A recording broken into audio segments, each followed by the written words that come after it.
What up? What up? What up? What up? What up? Oh man, I just came from on the block.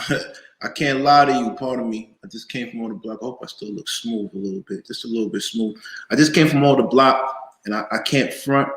I ain't gonna lie to you. Jen did her thing. That's what I'm talking about. I'm talking about that's mainstream Jen. I have this little nickname for Jen, um, and it's called mainstream Jen because that's the type of content she needs to be creating more of. All this, yeah, that's not her. That was her. She was in her. She was in her zone. She's been in her zone since the year started. She was in her zone. You know, she might have a little bit, but that's Jen. That's the person that I got involved with. That's the person that I know is going to be mainstream. So I'm glad y'all went and supported Jen. Thank you to the Garden for going out and supporting Jen in her interview with Malik Yoba, somebody that when I was a little kid, young man, I watched this show. I admired him. I think every dark skinned guy wanted to be him or Idris at some point, you know, or Michael Jordan, one of those. But that was cool. I actually met him in person. He came. He really does a lot of community work. He came to Brownsville and talked on Father's Day. He's an ill dude, humble dude. For what I met of him, what I know of him. But shout out to him. Shout out to little boy Lansky. Shout out to the Rev. What's up? What's up? What's up, King? How you been? Rasta baby, appreciate you. Chris, what's rocking? Terry, we always appreciate you. Queen Nita, you know how we love you. So thank you so much. And Rasta baby, I'm glad that you back in full effect. But before we start this show, I want everybody to bring everybody in. We have a great show today. This show is going to be something that you're going to remember for a long, long time. So please bring everybody in and understand this show is for the books. We have a very special guest today called the Real Femme Sapien. She is called the Real Femme Sapien, and she has made her rounds on YouTube, and she has proven to be a woman who has a perspective that has not only worked for her, but also, you know, allowed her to help others and educate others about, you know, relationship, marriage, and other social issues. So before we get into that, you know, shout out to Real Femme Sapien. She's definitely coming along. Thank you for shouting out, but she's going to come. But while she comes, before she comes, let's do me a favor. Let's go through our sponsorship. You know, we do this quick sponsorship to make sure we have the bills paid. And I appreciate everybody for being with me. So let's start right now. And then we're going to have a little spicy question. And if those who were there at Jen's room, we could probably talk about that, you know, right before the Real Femme Sapien comes through. Shout out to Phil, the IT Jedi. We love you, brother. We love you, Rock. Thanks for coming through. So I gotta make you see the orchid a little bit. Let me see the orchid. See the backdrop. All right. So let me do our sponsorship, and then we will start the show. For those who know, we start off the show with, while you get everybody, get the likes up and get people in the room, we start the show with our advertisement. Shout out to Ripple, one of the first sponsors we ever had. The only sponsor we really have that is not something that's educational or deals with romance or relationships. They sponsor Zero Nicotine, a plant-powered product for those who want to quit smoking or those who don't want to quit smoking. But please go and support Ripple. Also, go and support my book, Love and Life Through the Eyes of Travel. You get on Amazon Kindle, Book Baby, as well as other platforms that sell books. This is a book for relationships and romance, love and life through the eyes of travel.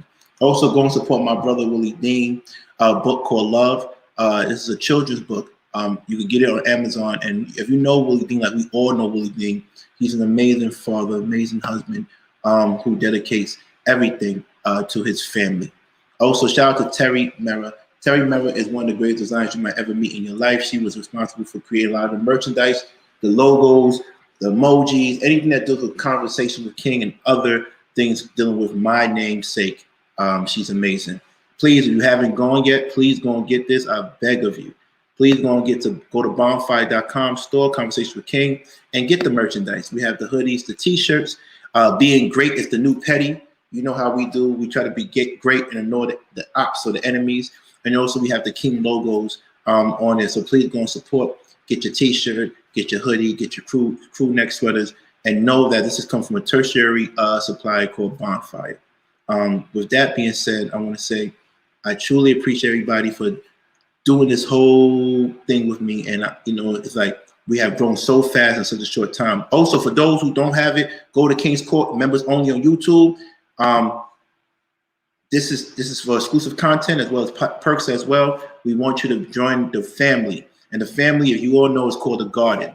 For those who don't know what the Garden is and this coming in today, the Garden is a community that me and one of the original members created. I created the Garden, but he expanded it with the his poetic style of speech. But the Garden is basically our community. It's about us using what we have in these conversations for growth. We commonly call the females flowers, and we call the men rocks. But this is a community, and this is a community of people who, through hard conversations and through empathy, we come to solutions that help others grow in a way where it doesn't affect others. And sometimes we don't come to a solution. Sometimes we stand on our own square and we live our life, but we have these conversations because we want to build this level of respect. And one of the rules that we have, one of the rules that my mother made, which is funny because my mother, her last name in Ghanaian means rock. So no one really knew that. I named this whole thing is an ode to my mother. The Garden, that's an ode to New York, if you know about Madison Square Garden. And then flower, my father used to call my mother Kola, which means one of the flowers that's only grown in Ghana. So, we want to support this because everything we do on this channel has meaning. With that being said, I want to say shout out to everybody that's in the room now. Please get the room filled before the real Femme Sapien comes in. We usually get like 40 to 50 within the first 30 minutes. It's 7 minutes. It's early, but get the likes up. But until then, I don't know. Can we get Jen up here real quick? Because I want to discuss, before I drop any hot questions, I want to discuss her, because this is the after party for Jen's show, but I want to discuss the Malik Yoba real quick. If she's up here, let me put the invite real quick. And because it was such an amazing thing, and we have to celebrate women when women are doing their thing. That's one thing, one thing we do on Conversation with Kings, we celebrate women who are doing their thing. So if you're here, please join the link real quick. And you can stay up anytime you want to. When Real Femme Sapien comes on, but we want you to really come up here. Have this conversation with someone who just had an amazing interview. So please, if you can, come up to the StreamYard. Also, for those who don't know that we've been doing this for, I started October, November, December, like a little close to 4 weeks, 3 weeks. And we've been making tremendous growth, particularly me and Jen and other members of KWK. We know who they are. We definitely want to shout out to Kim, Up-Leveled Approach, the Up-Level Approach. She's part of the family. Mr. O, part of the family. Darrell is always part of the family. All the Queen's Court Queen Flowers. We talking about Nikki, Lucky, Wana, Hanif, all of those who, even they're not around, they still part of the family. You feel me? Everybody's part of the family, but we're focused on the ones that's still here. And Jen just proved to us that she's here. She's here to play for real. Jen, shout out to you and that amazing. Oh, she's here. Can you give us a few more minutes? The Femme Sapiens, a few more minutes. Thank you. I want to say shout out to Jen, because Jen, you had an interview with Malik Yoba, and everybody knows he's such a great actor. You have done a lot in the last 3 months. You brought real content. You kept it spicy. You got monetized. Mm-hmm. As a woman, Afro-Latina woman, I am so proud of you from being from Puerto Rico and just really, doing it by yourself, right? Really doing it by yourself. Like, of course, I encourage you, but you did it by yourself. And the one thing that I like that he said, and I text you, he says, have your own. And I text you, I said, that's a triple entendre. And I always encourage you that YouTube is your own, right? And I say, have your own. Is your own because you own your own channel, your own. Oprah Winfrey's network, you got to have your own. You feel me? The last thing, it deals with equity, own. Yeah. So it was a triple entendre for me. I was like, wow. He probably didn't mean it like that, but that's how I saw it. And I want to say, please, everybody, that's your vibe. That is your vibration. Everything else is low vibration. That's where you need to be. Leave the for me, but that's where you're supposed to. That is where you're supposed to be, and you know it, right? Yeah. I mean, like that's it. Like, let's not play any more games for 2022. Any words before we bring up our special guest? And I want you to stay with us, because she's an amazing woman too. But I'm gonna describe her before we bring her. But tell me, how do you feel about the interview? And let me know, like your thoughts. Okay. So really quickly, because I don't want to take up your show, Right. but I want to thank, first and foremost, thank everybody that was there to watch. I want to thank the ladies. The ladies always show out. I got super chats from, I think, Kim and Lucky. Mm-hmm. Sorry if I'm missing somebody, but they definitely supported me, and I appreciate that so much, especially coming from women. Okay, because you know what. Okay, they say that women don't support women, and these women always show out for me. The women in the garden always show out for me. So there's that. But I want to thank everybody for coming by. I don't mind the juicy and the spicy and the streets, because that's where that's where I'm from, and I can go there. I just want to show balance, and that we're more than that, right? As people of color, we're way more, than love and hip hop. Okay. So I want to thank you everybody for just being there for me and supporting me. Seriously, you guys were there early too. Y'all were in the room early, and I'm gonna try to bring in guests, you know what I mean, to enlighten and to teach us stuff. I'm still gonna have some, some spicy in between, but again, with me, it's all about balance, and I can't thank you guys enough that you were there in the room with me. So thank you. Thank you so much. Now, without further ado, I'm going to bring up the real femme sapien. I hope if she could nod her head, if she's ready, you can stay. You can stay. If you want to go, No, okay, it's okay. The femme sapien, are you ready? Nod your head. Are you ready to come up? All right, perfect. So I saw her on her page one time, and when I saw her on her page, her channel, she did one of the bravest things ever. She had a Q&A session for her fiance. I said, this woman is brave, right? So they asked her fiance questions, and it was the questions because she had a call in. She called into Kevin Samuel, right? Which is brave in itself. She's fearless already. That's already fearless. So shout out to all the fearless women, right? And I love Kevin Samuel because he's part of my fraternity, but I don't like his tone. Sometimes I don't like his tone, but I love his message. I agree with his message, but his tone towards women sometimes I don't agree with.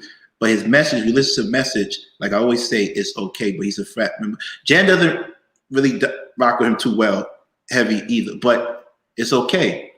But the femme sapien was able to look past whatever and grab the jewels from his message and applied it to her life, and it worked out wonderfully for her. But the thing that I admire about the femme sapiens, it was really our Congo on DM.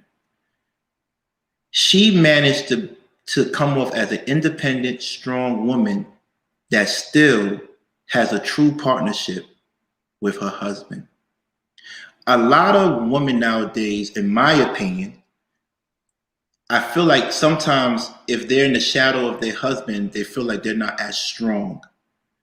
But she said, let me, not husband, fiance, let me talk with my fiance first before I make a decision.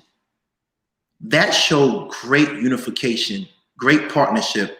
And that's something that I always wanted from me and my partner, where we don't do anything unless we consult each other. So, and that's something I think is missing from the term modern woman, the modern day woman. Because what they say, they call strong people, independent people like Jen, masculine, or this or that.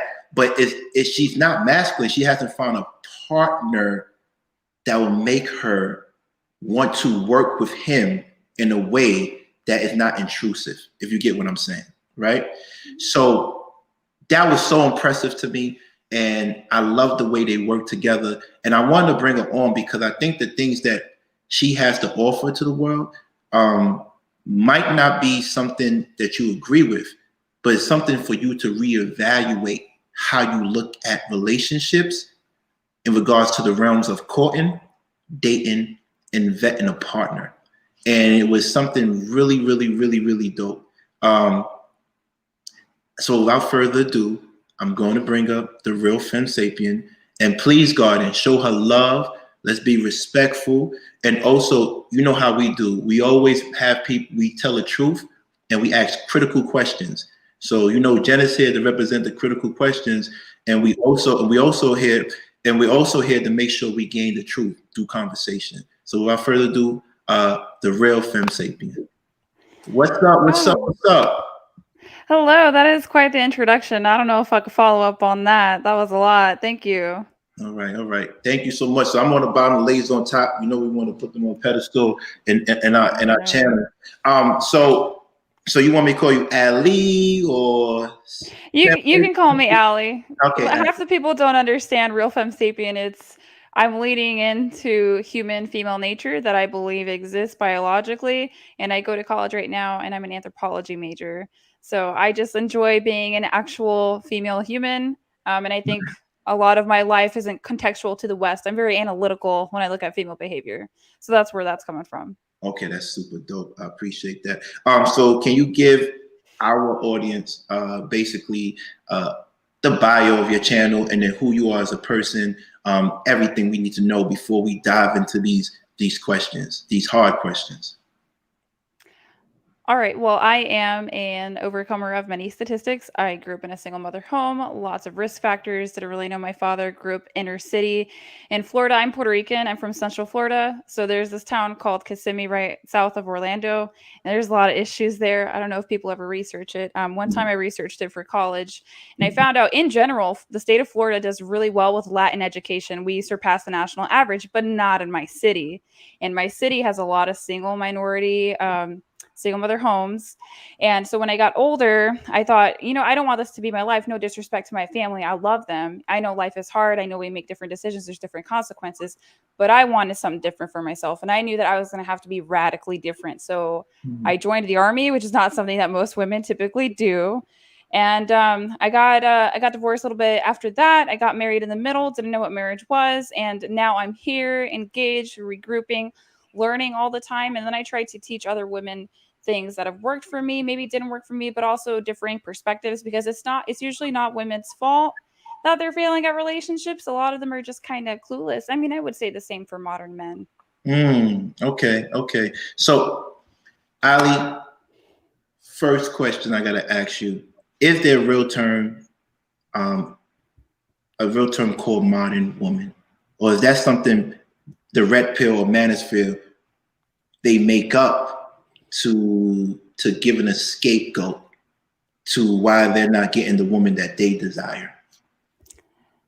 It's a bunch of BS, because if it was 1856, and I'm just throwing years out here, and we were in that time, that presence, without Wi-Fi and all this stuff, we would still be modern women. There's never going to be a shortage of modern women. Things update with the times. Like, a lot of people complain that women don't know how to cook these days. Really, if you look at the evolution of cooking, it's gotten a lot easier, very packaged, right? So it's not that these women aren't chefs. It's just we're becoming modernized. So we're all very modern. You can have traditional values, but I think the problem is pathological women. Feminism doesn't allow us to go up to women and say, hey, you're being mentally ill right now. You really need treatment. You need to take responsibility and accountability for your trauma and your mental health.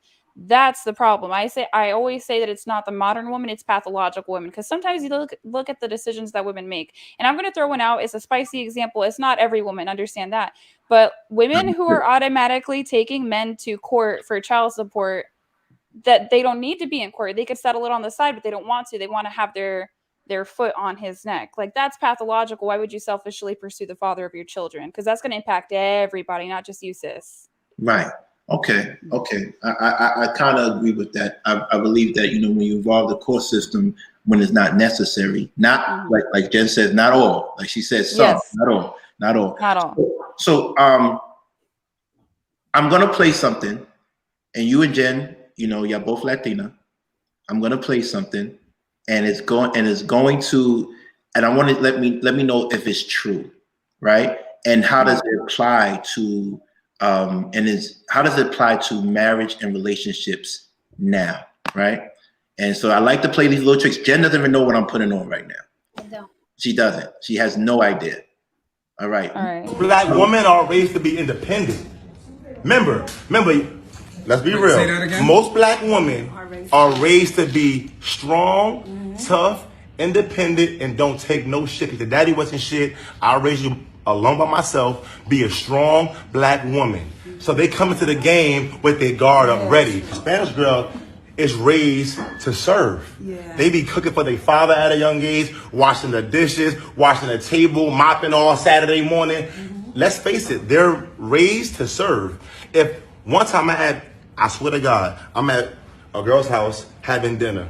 I got her with my own plate, put it in the garbage, put it in the sink. Her mom spazzed on her in Spanish about da da da da da da da da. Now, in the black woman's house, if I get up with my own plate, she gonna say, that's a damn good nigga. He got his own shit. I like him, Shirley. He got his own shit. But Maria better get up and get that plate and get it washed and show him you are a wife. In my perspective as a woman, She fine. How Spanish guys been with me and my relationships is trash. You understand? Like no luck. But how black men been with me, my past relationships, they've been good. I've been the bitch. Is it because of the sex? Does sex have anything to do with it? Nah, not really.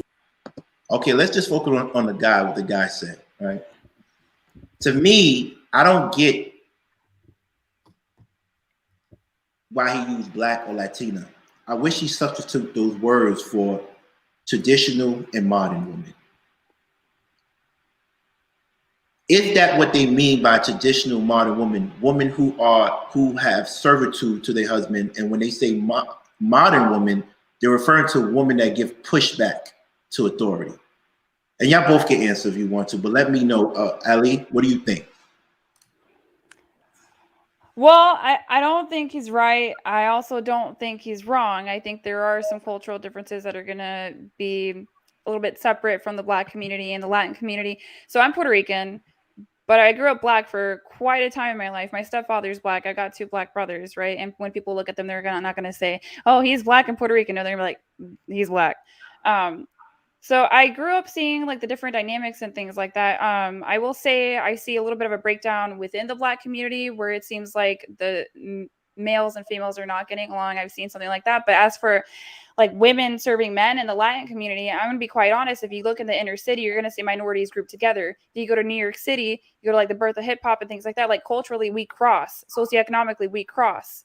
So if you're going to have people in these lower socioeconomic, non-traditional settings, they're going to behave similarly. That's why I don't completely agree with him, because the complaints that I've seen coming from Black men about Black women, I've seen similar complaints about Latin women. But I will say that I don't know how I learned how to take care of a man. I think I saw what my mom did, not what she said, because my mom to this day would never tell you that she's submissive, but she's always fixing my stepdad a hot plate. So I don't really know. But yeah, I do have an innate ability to take care of a man. I think my grandmother is a good person to look to for that. Abuelas are still good, right? It's Gen X moms. I got some bones to pick with them, but that's my take on what he said. Okay, perfect. Jen? I think there's some truth to what he says. I mean, yeah, I jokingly say some, not all, but the majority culturally Latin women are raised to serve. I spoke about that before. Even the follow-up with what the girl said, where she said, you know, when I'm with a Black guy, X, Y, and Z, I used to think back in the day, like it's like Black men and Latin women were a perfect match, because Latin men, I feel, weren't appreciating me like the way Black men are. And it's because Black men don't feel appreciated.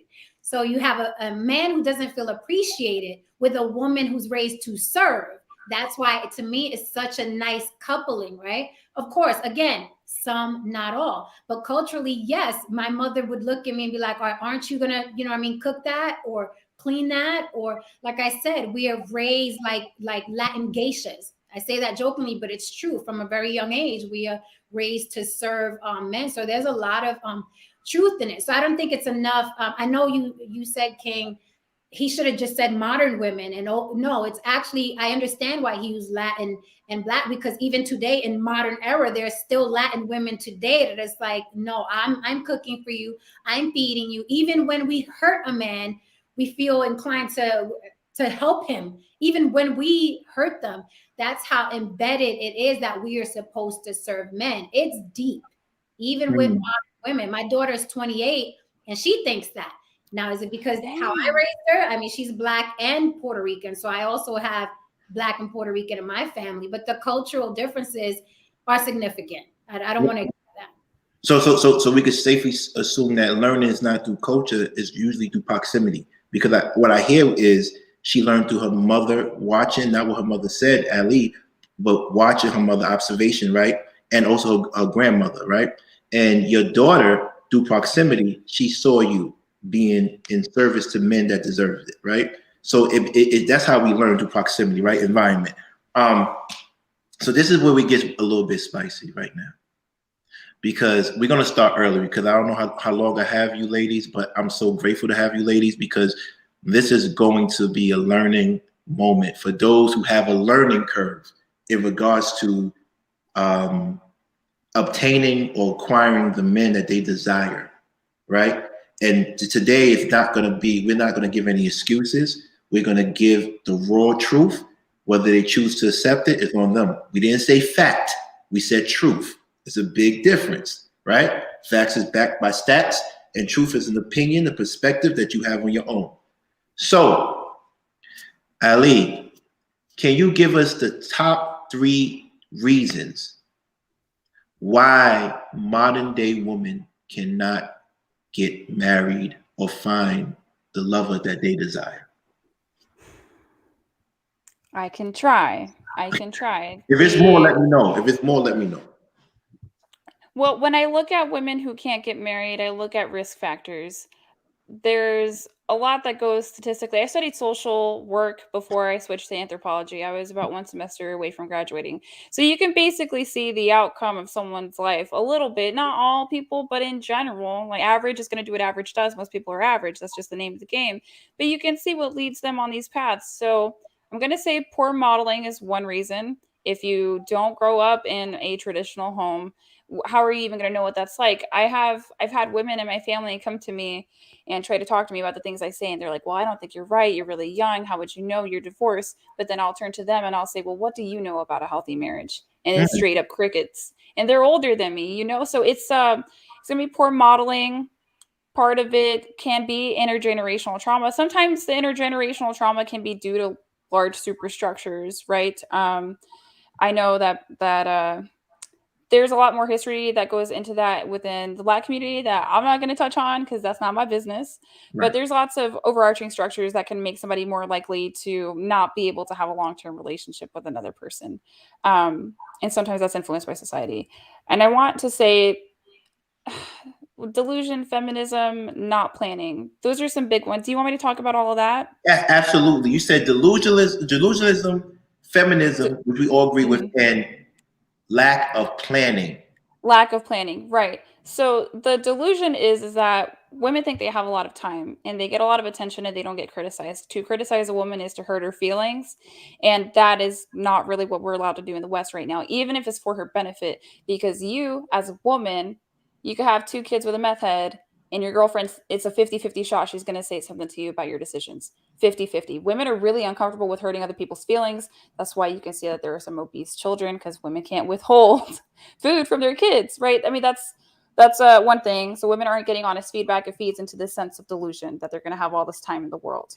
Okay, so then we'll get a little bit more into feminism. Women are confused. They think that they're empowered by feminism by being single by default. Being single by default is different than being single by choice.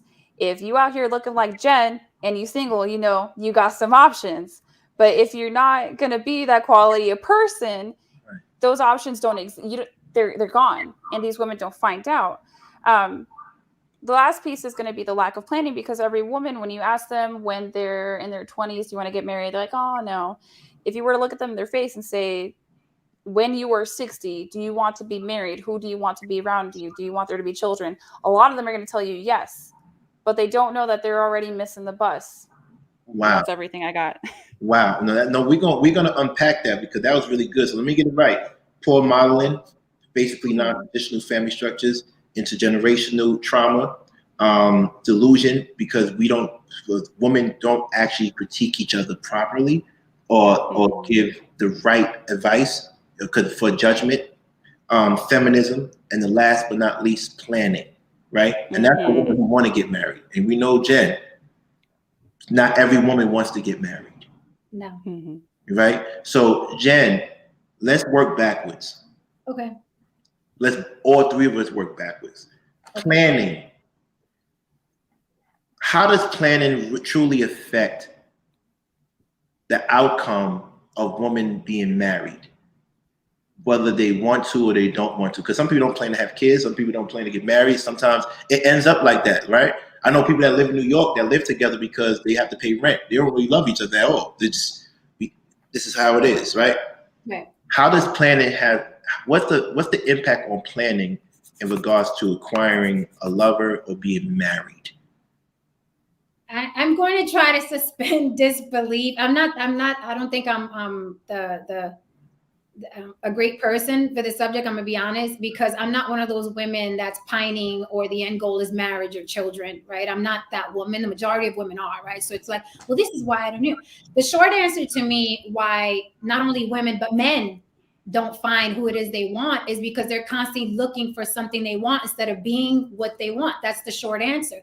People are so hell-bent and focused on, I want a person with this. He has this. She has to bring this to the table. He has all the while they're fucked up, right? They have unresolved issues. They're insecure. They have low self-esteem. They're not financially where they want to be. They're not aesthetically where they want to be, but they're constantly projecting what they want on someone else. People don't find who it is they want because they're not even who it is they want. Because let me tell you something. If you are hecha y derecha, if you look good, feel good, smell good, if you love your job, if you are financially stable, there is no way on earth that you will not find a mate. There's no way on earth. So please save I have a degree and I get paid this amount at work and I have a Mercedes Benz, but how do you feel about yourself and what are your aesthetics like? So that I have to say, where people are like, but I have everything going on. I'm making $90,000 a year. I have a Mercedes. I have a car. I have my own house. No, what do you feel like inside? What's your personality like? What's your sense of humor like? What's your religion like? That's why you're not finding somebody, regardless of how much you've accumulated. So my short answer would be, people don't find people because they don't even know who they are. And then they project that onto the world. If I don't know who I am, or I don't feel attractive, what business do I have looking for someone else? If I'm not 100% complete here, what business do I have looking for a husband because my biological clock is ticking? Wow. You know what's funny? That's the irony. You can't find who you want because you're lost.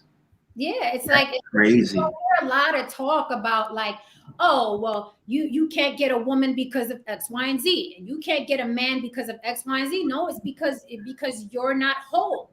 Right.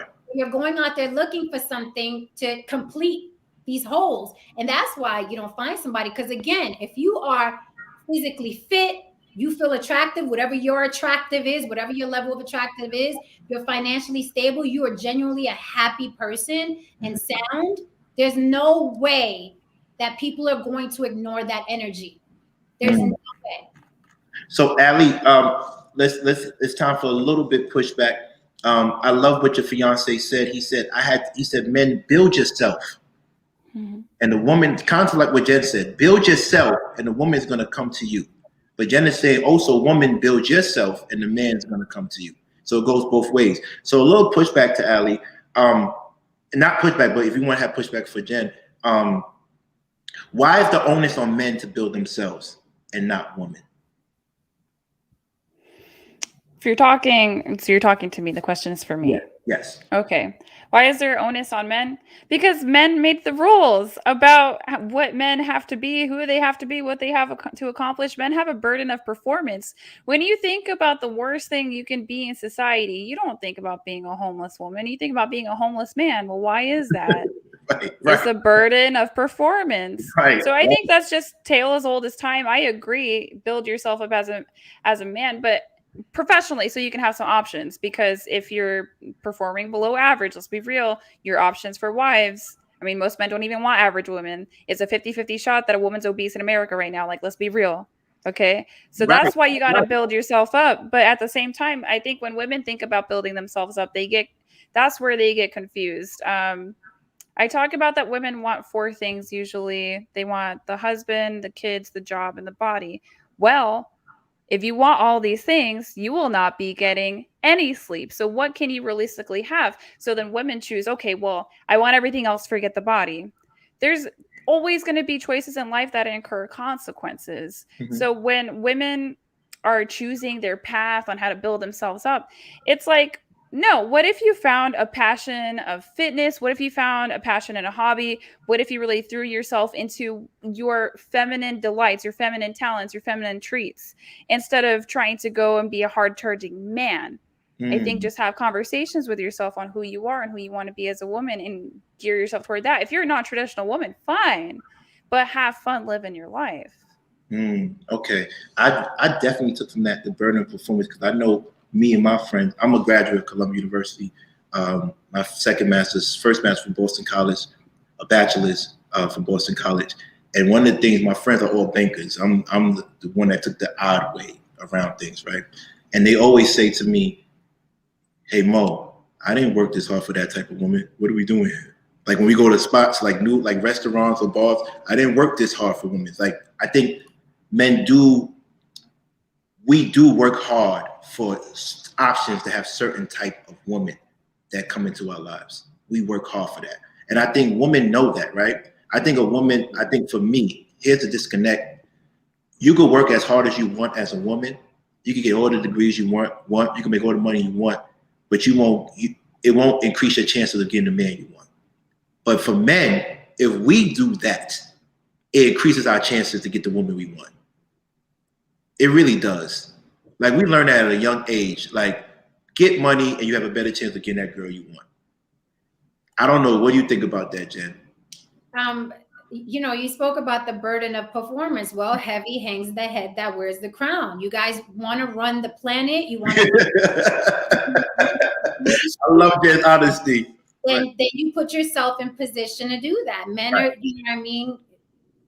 raised that way, just like women are raised to be feminine and subservient and keep your legs closed, and men are raised that way. So you want to run the house, you want to be HOH, you want to run then you go out there and perform and make yourself 100%.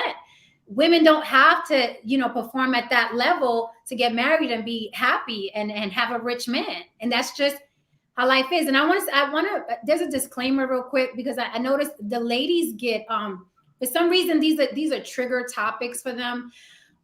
You don't have to know how to cook. You don't have to serve a man to be a whole woman. You guys get triggered by it. You have to learn to take the charge out of conversations.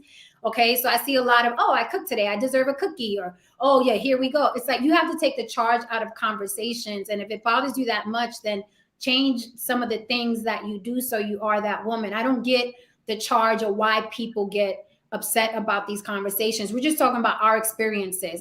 What I'm saying isn't gospel. And there's absolutely nothing wrong with a woman that just wants to be a homemaker, raise her children, and cook for her man. If that makes her happy and that's what her husband wants, there's absolutely nothing wrong with that woman. If you're not that woman, I guarantee you can find yourself a man who doesn't care if you have other things going on. But ladies, we have to take the charge out of these conversations, because it's silly. Everything is not a shot at you. You know what I mean? We're just having a conversation. I also wanted to say to Glow, because she brings this up a lot, and it is true. If there was no man in the house when you were being raised, then how do you learn about serving? The only thing I have is a little pushback, because my grandmother, we were raised with her, and she never had a husband. My grandmother still taught us to be subservient. So you don't need a man in the house to teach a little girl that you should serve a man. He is the king of the house. It's just cultural. It's tradition. Right. I saw my mother do it, but my grandmother was like that, and there was no grandfather.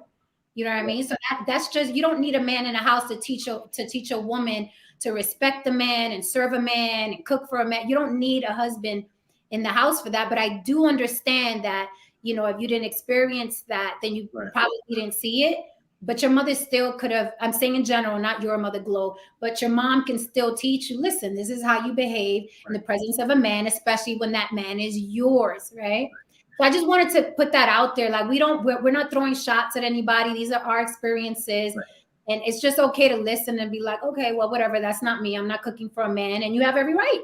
Right. So I think we're not going to go to that real quick, because I think that's what Ali was saying about modeling, right? The modeling that's going on, the lack of in our houses, right? But I want to go to delusion. Why are modern day women delusional? Where did this delusion begin? And why are their peers strong enough to tell them the truth? Like, hey, maybe you need to lose weight, sis, or maybe you need to be less assertive. We don't want to say masculine, because I know how that triggers people. We want to say assertive. Or maybe you are not qualified for that man you want. Like, have you ever told a lady, a sister, a cousin that they're not qualified for the man they're pursuing? And I want to hear the reaction. Okay, Ali, lead the way. Talk to me. Talk about delusion. Delusion, then answer that question, please. Whoo, buddy. Okay. So, a lot of young women gather around with other young women. They try to get advice from them. And this stuff goes on from middle school. From middle school, you start going to your girlfriends, like, what does a man think? But a lot of these women are clueless. And then you have to look at their mothers, aunts, and things like that. You just have to look at what's the well-being of the family, right? But I did talk to one of my girlfriends, and she wants a man, will not really voice that. I think is surrounded by a few more feminist women. But I told her what's in the way is really her weight. Since I've known her, she's become factually morbidly obese, and I care about her. Women lose at the end of the day when it comes to body positivity, because she's the one that's going to have a heart attack. I don't want that for her. So I told her that that's why you can't have a man. But then she'll turn around and tell me, well, I know a woman who has a personality and she's thinking she got a man. I'm like, okay, well then why isn't it you? Ooh. Why isn't it you? Wait. So, hold on. Yeah? Hold on, Ali. That's a little bit spicy. I didn't expect that coming from you. I expect that coming from Kim and Jen, but not you. Hold on. Why don't you have a... Now, Ali, I love this. I love this interview. So you said what again? I want to make sure you said what? Yeah, comments. Well, right. Well, she knows women who are thick, have a personality, have a good man. And then my question is, why isn't it you? A lot of women, when they want to look around, well, my girl, I know, we all know a tall Asian. Okay, we know one. But who are you? You average or not? Right? Let's start right there. Because that's how I addressed it. I was average. I was overweight. I was not happy. I was depressed. I got my life in order, got my figure together, got a clean bill of health from the mental health doctor. And, then I went forward, and all of a sudden, look at that. I have a really quality dude in front of me. It's almost like it works. Anyway, that's my sass. There you go. Wow. I'm Puerto Rican. I told you. That was kind of sassy. That's your nickname, Sassy Alley. What are we going to call you? Can I tag in, King? Of course, Kim, and then Jen. Of course, Kim. Hey, Allie. How are you? Nice to meet you.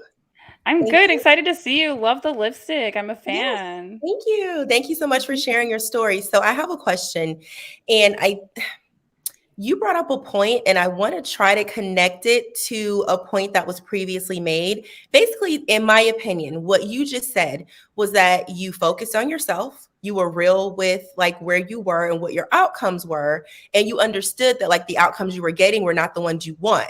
So now, did you do that for the relationship, or did you just do that because you wanted to be a better person and you wanted to feel better? And then the relationship was the byproduct of you doing your personal work. Gosh, how can I word this? So I will be transparent. I had a childhood where I was exposed to a lot of physical assault. When something like that happens to you over a decade, it really rewires your brain. That is what is commonly known as PTSD. I prefer PTS, post-traumatic stress, because ain't no disorder. That's how you're supposed to react with somebody beating you up, okay? Right? Yeah. So I didn't know what it was. I just knew I was always like very quirky, fidgety, very like on guard. Okay, so then cue the divorce. And I still have this problem that's undiagnosed. I don't understand what's going on. I just, I'm different. Then I meet my fiance, and then it just hits me in the face. If I don't get this together, we're not going to work, and I love him and I want to be with him. Now, did it benefit me by proxy? Yes. Now, there were steps along the way that I took because, for example, I had to lose weight already for the military, so I did that myself, and I really enjoyed that. That's how I found out that working out was going to work for me. I had been working out on and off through this because I already found out that was a good coping skill. Right. But he's a by proxy of some side quests, but the main quest that I went on, it was largely in part because of him, because I wanted to keep him. Okay. So now at any point, I guess, in that process, just kind of identifying the reasons why you made the change. Do you think it's problematic that you made it for a person and not for yourself? Or do you think that like it's still the same great outcome because making the change for him helped you to elevate? Like, is it more about the intent of change, or is it more about the outcome of like what happened and what you've gained from making those changes? I think it was more timing. I happened to meet him right around the time when it seemed like I needed to get my life together. I was going to get it together anyway. I'm a very goal-oriented woman. I can't stay still. I have to progress. I had an autoimmune disease, and I went from being stuck in bed to running a half marathon. I love living life. I always wanted to have a better life, regardless of if a man was there or not. But he just happened to be right on time, and God was looking at me like, you got to do some work. And I said, okay. Wow. So can we say manifestation? Manifestation. No. She's like, no, it's all work. It's all work. It's all work. I want to thank me. No days off me. Okay. So Jen, go back to the question in regards to delusion from women in regards to courting, dating, and have you ever told one of your friends, oh, damn, I know you're about to go. Have you ever told one of your friends you don't deserve the man you want, or you can't get the man you want? Yes. I'm that friend. You love me because you hate me, and you hate me because you love me. I'm that friend. I'm going to tell you how it is, especially if I care about you or I see something in you, because we don't even have to be friends. But if I'm trying to tweak your life or something about you, is because something about you intrigues me or I care about you. Otherwise, if I don't care, I say nothing to you, right? I say, it's like, do your life. But my very, very best friend, actually, she was drinking a lot. She was a little heavy, and she had a boyfriend, and they were having problems. And I was like, her name was Veronica. I called her Ronnie. I was like, Ronnie, this man, he's out there in the world, in the workforce. He's seeing beautiful women all the time who got it going on, who are working, who are financially stable. Like, aren't you nervous about losing him and just being the way that you are? Like, I told her that, like, doesn't it make you nervous? Like, I didn't tell her, oh, you're fat and ugly. And I was just like, listen, you're always, pining for this relationship and wanting more. And you're saying he's ignoring you, or, it's like he's out there in the world. I'd be nervous as a woman to not be at my best. I spoke about this before. I'd be nervous as a woman to not be at my best and know that my man is out there. So yeah, I did tell her. She ended up losing him. They broke. No happy end? Okay. No happy ending. No. They ended up breaking up.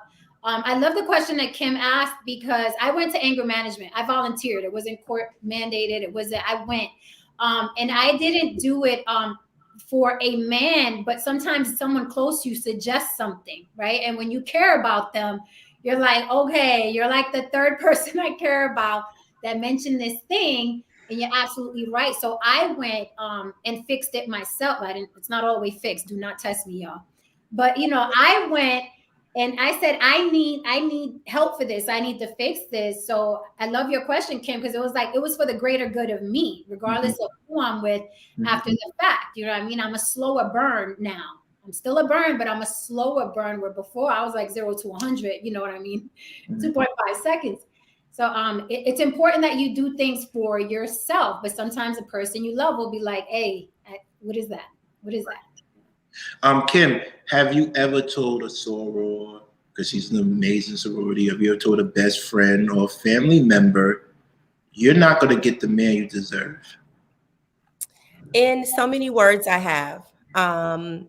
because again, not to diminish relationships at all. I think relationships are so important. I love them.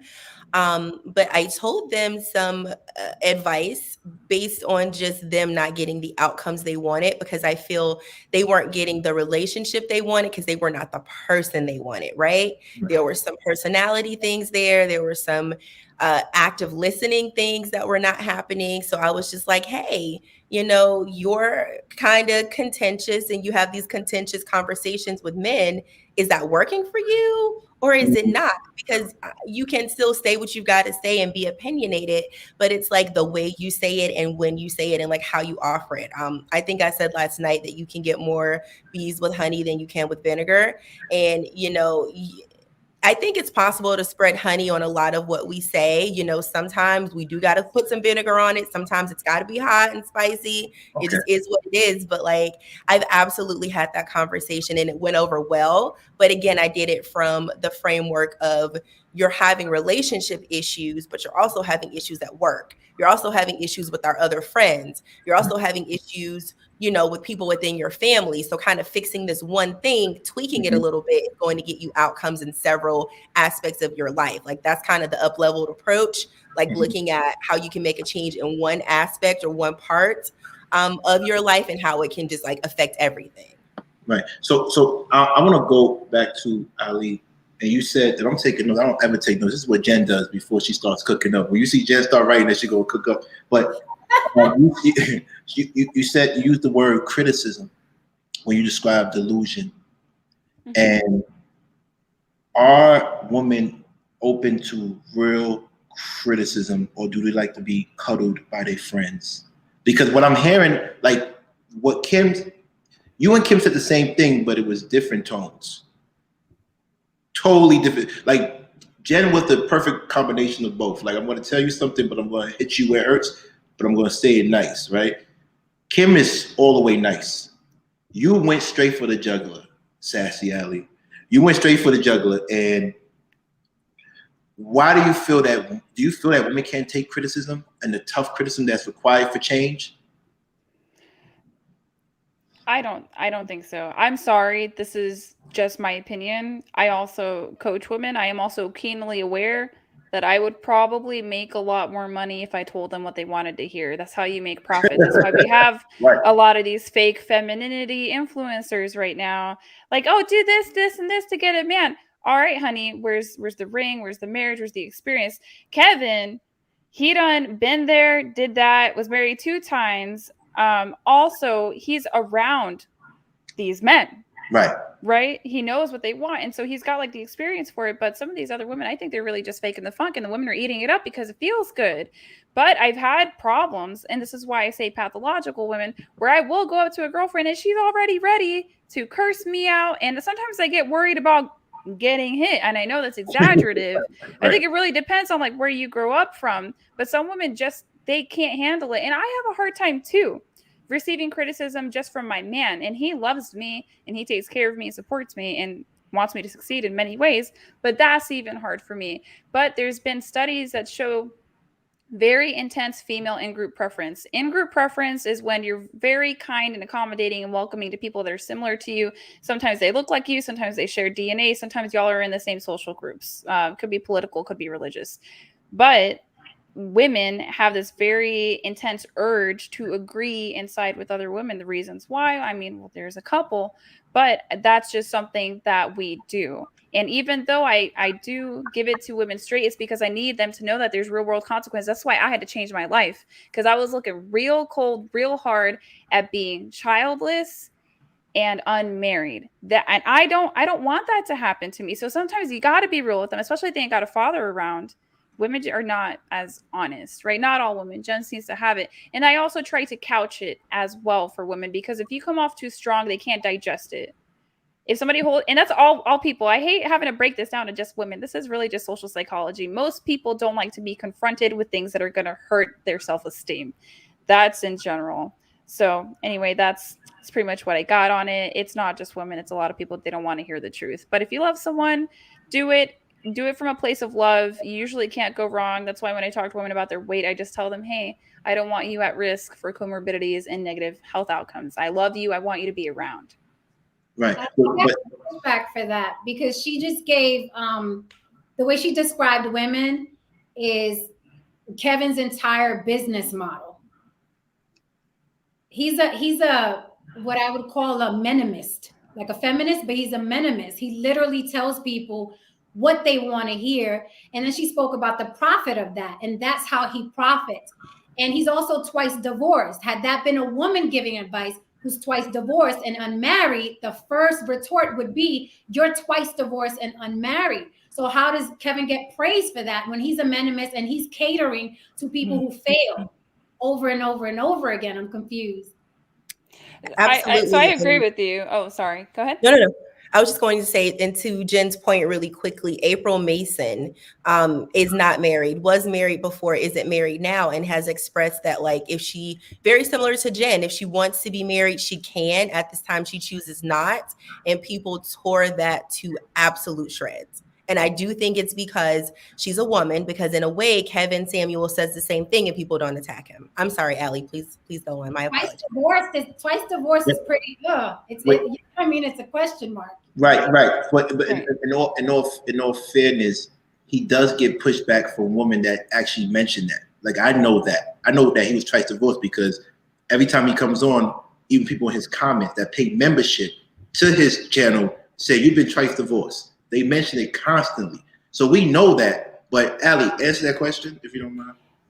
A couple things. First thing I'm going to say is you don't get to 1 million subs for no reason. I do understand that there are some less than savory men out there who fell into the red pill, the manosphere, black manosphere, and they're just drinking the Kool-Aid and they don't even know what to do with the information. Like, that just happens with any movement that's large enough. You get the crazies, you get the extremists. But I am going to say you don't get to 1 million subs by accident. So what he's saying has to be effective for some women. And Kevin has been hit up by women before that say, thank you for helping me appreciate my husband or helping me get married. Those things do occur. Now, he is sensationalist. When I called him, he wasn't really trying to hear my details or nothing like that. He got very to the nitty gritty, and it was uncomfortable. But I also understand that things look the way they do in general. The other thing I'm going to say is that it's probably a double standard. We look at single fathers and single mothers very differently, right? So I think when a dating coach relationship advice person comes on, that is a man, he might be judged differently than a woman. That's just what I think. I don't like it, but it exists. And if the world is sexist, then I got to learn how to roll with it. Okay. I think that's we put too much on that. I think when you say you don't get to 1 million subs by accident, actually you can. There was a woman who glued her hair to her head, and she's about at 1 million right now. More people than ever are online. It's not hard to go viral. I tell people all the time, if I start a channel tomorrow and say no one praises black men like Latinas and black women ain't ish, and I would be at 1 million subs like this, because we're underestimating how many people are in pain, do not seek therapy, have unresolved issues. There are billions of them. So I can't look at him and say, hey, he got 1 million subs. He must have did something right. What he's doing is this is mega church preaching remix. That's all this is. This is mega church preaching remix. I'm gonna stand up here and I'm gonna cater to your low self-esteem, and I'm gonna validate you no matter how fucked up you are, and you're gonna praise me for it and you're gonna pay me for it. So I don't look at his 1 million subs as some sort of validation, like he must be doing something right. I can literally do that tomorrow, long as I cater to the majority, and the majority of people fucked up. Right. So and they want to admit that they're fucked up. So yeah, he did actually. He went viral accidentally. He went viral bashing a black woman. He didn't know that was going to go viral. That was his thing. That clip went viral. Why? Because so many men were happy that a guy in a suit bashed a black woman. So if you ask me, he did go. It was accident. What I will say is this. Like I said, I say it all the time. I'm not fond of my frat brother's tone, but some of the gems that he has, some gems in there that I definitely agree with. But what I will say is that even if it was accidental, he has. I don't see, like, you could probably do it, Jen, because I told you mainstream Jen. That's your nickname. Everybody has a nickname, mainstream Jen, right? But people have been trying to do it and they can't get his numbers. There's myriads of people trying to do what he does and they can't get his numbers, and he's maintaining it. Like it's unbelievable. He's not maintaining it. His viewership has gone down, so he's not maintaining it. I mean, no, it's gone down. No, this is a fact. His viewership has gone down, but down to what? Like down is still down. No, it's not. I'm saying it's down, right? But I'm saying he's still making a profit because he probably didn't think it was going to get that high, right? So I agree with you. At the end of the day, people are running the template. But see, this is what I always say about you, Jen. You're an anomaly. Of course, you could do that and blow up, right? You have all the attributes. We said it. Even Love, Course, and Bros broke down scientifically why you would blow up if you said this message because your attributes. He did that, and people can't emulate that. Whether I agree, but it's just like I agree, but it's just like any other business, right? There are singers. Chris Brown is bigger than Tyrese. Right. You know, Tyrese is bigger than what's that? I forgot that boy's name. So yeah, there are levels. So there are levels to it, right? Like, so Kevin Samuels is maybe over a TLA and a Donovan Sharp. But if someone who's a real celebrity starts a page like in the vein of Kevin Samuels, he's going to be bigger than Kevin Samuels. Right. So it's like Nicki Minaj. Why was she so big? Because you gave her 10 years of a rap career where no other women were rapping. That's why she's so gigantic. Who else is out there? So yeah, Kevin Samuels started, but his numbers are going down because his message is redundant. It is boring. And now you have a lot of other channels doing it. So I say, give it a couple years, people are going to be at 1 million subs. And I got to push back on Jabari. He said it wasn't accidental. It absolutely was. No, but that you know, that's based on. He didn't know that was going to go viral. He didn't plan for that to go viral. He had been doing that to women for a while, and that one happened to go viral. I think Jabari is more so referring to, and we're going to go back to the conversation, but I think Jabari is more so referring to the fact that what Harvard Business School considers luck. Preparation plus opportunity. The man been doing this for 9 years, and then he finally had opportunity. And you can't say it's accidental because he was doing it for 9 years. So to say it was accidental is kind of like you're erasing the 9 years he was doing it just to do it. I don't think I am, because that him going viral was accidental. Now him accumulating numbers over 10 years, that's not accidental. That is exactly what you just said. The planning, the prepping, the staying with it, you know what I mean? The being consistent, that's not accidental at all. That's not what I'm saying. I'm saying average at best, it literally has a name. That was accidental. Just like Glue Girl, Gorilla Glue Girl, that was accidental. Oh, okay. No. Jen, I'm going to say one thing, and look what I text you. The last part of your interview from Malik Yoba, look what I text you. And then I want you to say the same thing that you said about Kevin 3 months from now. Wait a minute. When that shows up. When that portion shows up. Your own? Huh? No. Look, before I type that. I don't want anybody, it's gonna be between me and you. And I bet you're gonna switch up your words because that's what's gonna happen to you when yeah, but again. Right? You see what I'm saying? So we gotta but it's not, you know what I mean? The people decide what goes viral. I don't. I could keep throwing things out there. And I'm telling you, The internet has to catch it. You know what I mean? They chose Kevin. Right. Well, they chose that clip. They chose what he was doing to a Black woman. Let's be clear. Right. Let's be clear. They chose what he was doing to a Black woman, and he was in the right outfit. Do you think that he would have went as viral dressed like you? Absolutely not. In fact, they expect men to talk like that, but you throw on a suit and a man automatically looks intelligent. Right. You know I got better degrees than him. You're right. Okay. Listen, we want to go back to the conversation because we don't want to talk about Kevin anymore. That's Kim's uncle. We don't want to do that. Stop saying that. That's Kim's uncle. People don't think it's true. King, I have something to contribute really quickly. When we were talking about, being able to tell women the truth and different things. So I am reading a book, Sisters of the Yam. I don't know if you guys can see it. And it is by our now ancestor, Bell Hooks, who passed a couple weeks ago, maybe a month. And the book really talks a lot about a lot of the trauma and very deep hurt that women have among ourselves. And so to Allie's point, I do think that by and large, the issue that we have, a lot of it can be dulled down. Like the pathology of it can be something on a psychological level, because we a lot of times have trauma when it comes to female relationships. And so I think that can impact the way we communicate and the way we do or do not tell the truth to one another. So I think this is a good read. It's definitely helpful, and just kind of going on that path, because I think not to dig in the past and not to be a part of the victim Olympics, but I think if we can delve into the pathology of some of the problems we have, then we can get to a better means for a solution. And that's a good segue to the question I had for Allie. One of the 5 things that she mentioned was intergenerational trauma. She also mentioned that she's not, you didn't say this word, but I'm going to say it. She's not qualified to talk about the trauma within the Black community, even though she was raised by a Black stepfather and had Black.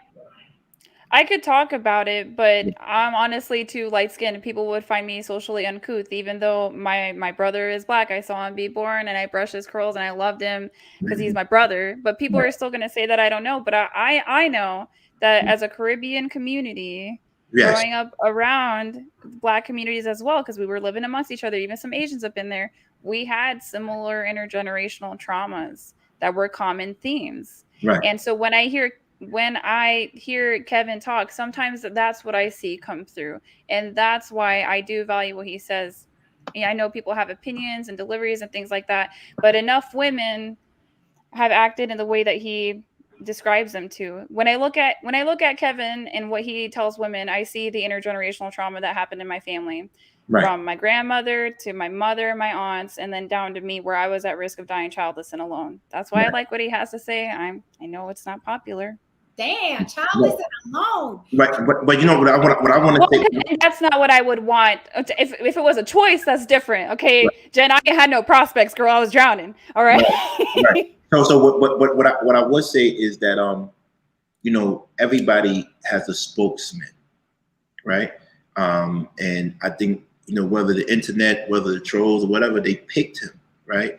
And he's the spokesman now. I believe at some point, of course, everybody has their waves. Everybody ends up plateauing. That's everybody. Next year, Jen will be the biggest. 5 years later, she will plateau. That's everybody. So everybody's numbers eventually is going to go down. I'm going to be the biggest this year. I might plateau next year. Ali, Kim, the same thing. And Darrell Long, who's coming up soon, it's the same thing, right? I'm my other business, though. Yeah, right. And, we don't know what he does on the side. But what I do know in regards to intergenerational trauma, there's a big issue in regards to women selecting their mates. Buddy. Yes. Right. Kim and this is not the first time Kim said this. This has been the undertone of many of Kim's comments. That intergenerational trauma, and I remember Kim said it too, we can't compare our community to other communities because of that. And we can't vet men because of that. And we can't say that we are strong enough to forget about that intergenerational trauma so we could pick the right man. So with that being said, can I safely say it's a lost cause? You asking all of us? All of everybody. No, it's never lost. It's not a lost cause for people who have self-determinism, but it is a lost cause, as you can see, for millions and millions, and we've witnessed it online. It is a lost cause. These people are in denial about how dysfunctional they are. They have no accountability whatsoever. Life happens to them. They control nothing. And that's the majority of people. So yeah, for those people, there is no hope. But things are changing, right? And people are realizing, and there are a lot more resources now. Like Allie says, Kevin was the light for me, but there have been self-help books since the cave era. You know what I mean? There are women who uplift women. You know what I mean? Decades and decades and decades. I mean, we had a Iyanla Van Zandt saying, hey, not on my watch. This is what's wrong with you. Don't treat your family like that. So this has been going on forever. Kevin is just the trending thing. In 5 years, no one's gonna be thinking about that man or his dingy suit. I promise you. Mark my words, it's gonna be another trend because this, I'm telling you, YouTube is the new church. We don't really go to church like we used to. We sign up here and we sign in with our preachers, right. Whether it's Kevin, TLA, Donovan Sharp, King, you know what I mean? It's like whoever resonates with us, that is where we hang out. And we used to do that in church collectively. Well, can I get some super chats so I get a new suit? Thank you. Can I get even have the collection plate. Right. People understand how similar it is to church. We all congregate here, depending on what, like some people like TD Jakes, some people like Creflo Dollar, if he's still around, some people like the I forgot the white guy's name. Right. You know, it depends, right? So I'm like, he's just a mega church preacher that's popping right now, right? They were all popping at some point, but the self-help stuff, the epiphany books, right. That's been going on. Kevin is just trending, and it's like, oh, let me say Kevin, right. Kevin woke me up. Really? Like, right. Women have been waking women up for decades. Right. So I want to say, Ali, what do you feel about intergenerational trauma that, and is it a lost cause? But one thing I noticed that you said is that you did the mental inventory. Mm-hmm. You did the self-work. Right? And I don't know if you said that Kevin was the reason, because in the beginning, when I started, I said you went through, you grabbed the gems from what he said and applied it to your life, right? So yes and no. Yeah, yes and no. So I'm a person that exercises discernment. Kevin is not my only source of self-help. I mean, right. there's so much out there. I'm a huge fan of Jordan Peterson. I got yelled at by a communist for that one. I have lots of areas where I delve into. I love philosophy. I love history. I just look at past, previous great leaders. And that's where I get my cues from. So it wasn't that, Kevin was like, the light bulb moment for me was three generations of women in my family were messed up. So what needs to change for the fourth, right? That was where I was like, oh no, like this can't be my life. And I want to go back to like single and childless, and Jen says, oh no, right? I get that, but are most single and childless women living their full lives? If you are out there and you are really doing your best version of yourself and you're succeeding in business, but you're doing it, you don't say you're going to do it and then you casually get around to it. You applied for the PhD program, you're in the Amazon rainforest and you're studying these tree frogs. That's a full life. That's a full woman who is doing what's going to make her happy. But what do most single and childless women do? Make other women around them miserable after they get past like 40. I've met happy ones. It's not most of them. That's just my experience. Y'all might have had your own different experience. But I lived in the Midwest, living in the East Coast, New York, Florida. That's what I've seen. You know what? Ali, I don't want to admit to this because I don't like the way it sounded, but I ain't going front.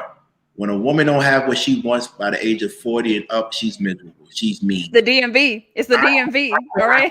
I can't front. Like if you really want to be around negative energy, be around a woman that didn't get what she wanted. I'm not just talking about a man. I'm talking about career. I'm talking about everything. Right? They are so mean and critical. Or the men in Kevin Samuels' chat. Or the men at that age who are single, okay, in Kevin Samuels' chat. It is the same. But Jen, here's the difference. They're hateful, they're bitter. Yeah, you're right. But here's the difference, Jen. This is the big difference. And they have a penis and we don't. No. Here's the big difference. The men that, please don't persecute me. The men that are bitter in Kevin Samuels' chat and the red pill, in their mind, if they get the money that they want in life, their life changes. The woman who are the woman no matter how much money you get, if you're not desirable by men, you're not gonna get the man you want. Unless that man's a gigolo. Do you really want that? But to your point, King, you just said a key factor. in their mind, and in their mind and in YouTube doesn't always translate to the outside, because I've said this as well. I think self-development goes for both, because I think now the message to men is to build your wealth and get money and get the bag, which is great because that's what we want, right? But we also want well-developed people too. So I don't think you should forsake the personal work because you are doing the work to be financially sound. I mean, that's almost telling women you're going to school and you're not developing yourself as a person. So that's a problem. I think as well, to create the balance, that we can tell men the same thing. Yes, please attain, the financial status that you want. That's helpful, but don't forsake the personal work. Because some of those guys that are on his channel, a lot of them don't have the money they say they have, but some of the ones that do, they're still miserable people. They don't have communication skills. They don't have personalities. They don't have hobbies. They don't know what to say to women, and they're not getting the outcomes, and then it becomes the women's problem. So I think that it needs to be some personal balance there as well. I think the same principle applies. We just have to apply it both ways. Okay. We have Darrell, any comments before we go to the next? Yeah, I'm not going to be up here for that long, probably 15 minutes at most. I agree with what Ali and Jen and Kim is saying to a certain degree, right? What Ali was saying about the weight, dead on. What she was saying about feminism and how it makes women feel like they need to be served and men like they. You're freezing up. Darrell? Is that me or he froze up?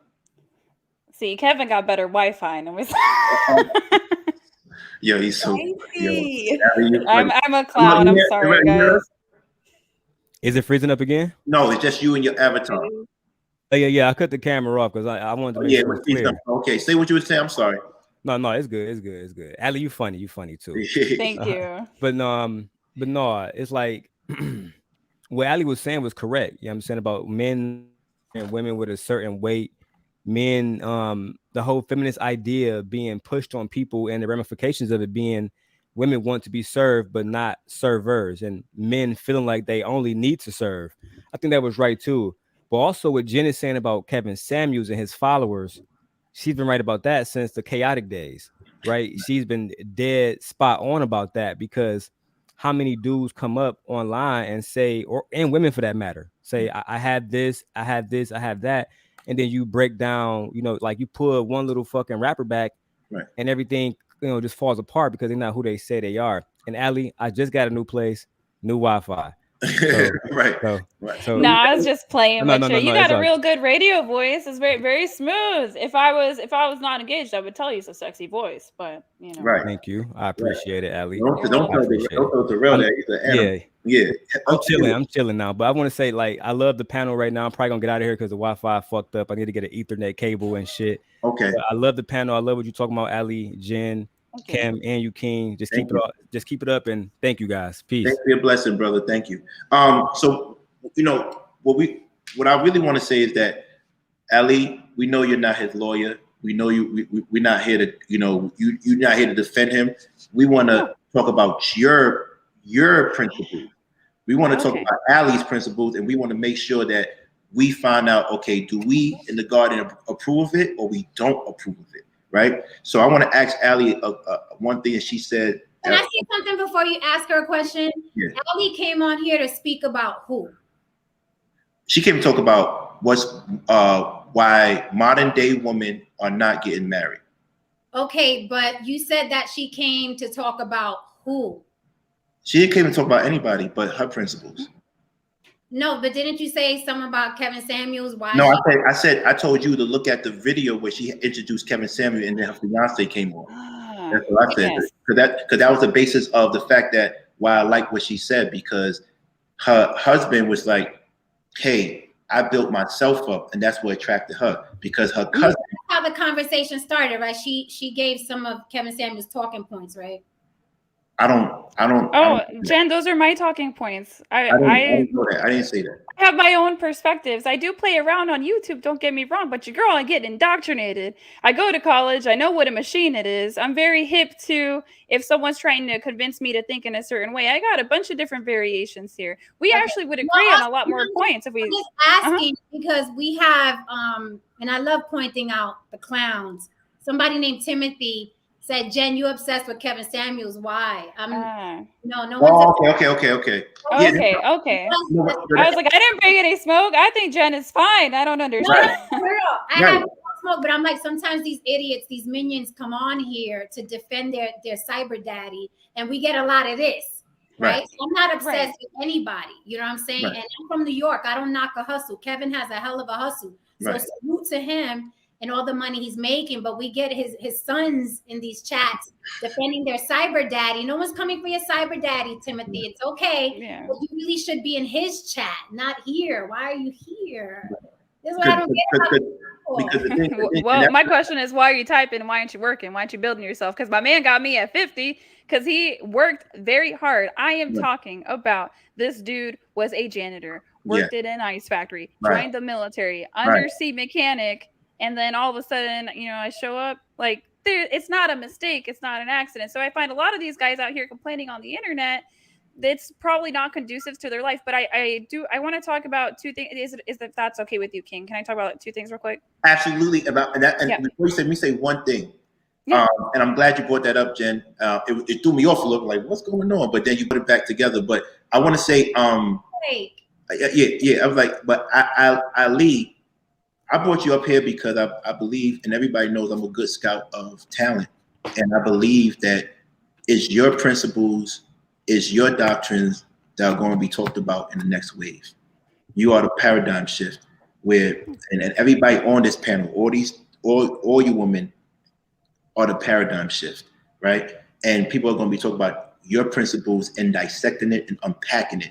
And I want to be one of the first people to unpack your principles. And that's why I have critical thinkers like Jen up here, critical thinkers like Kim up there, to have these conversations, hard conversations, and challenge you. So we can know, like, as a scientist, an anthropologist, we want to falsify it. And once we can't falsify it, then we know it to be the fact, right? So that's all. So please don't feel like, anything, but that's what we become very critical. So the two things you want to talk to us about, please. Well, I want to talk about the myth of the incel.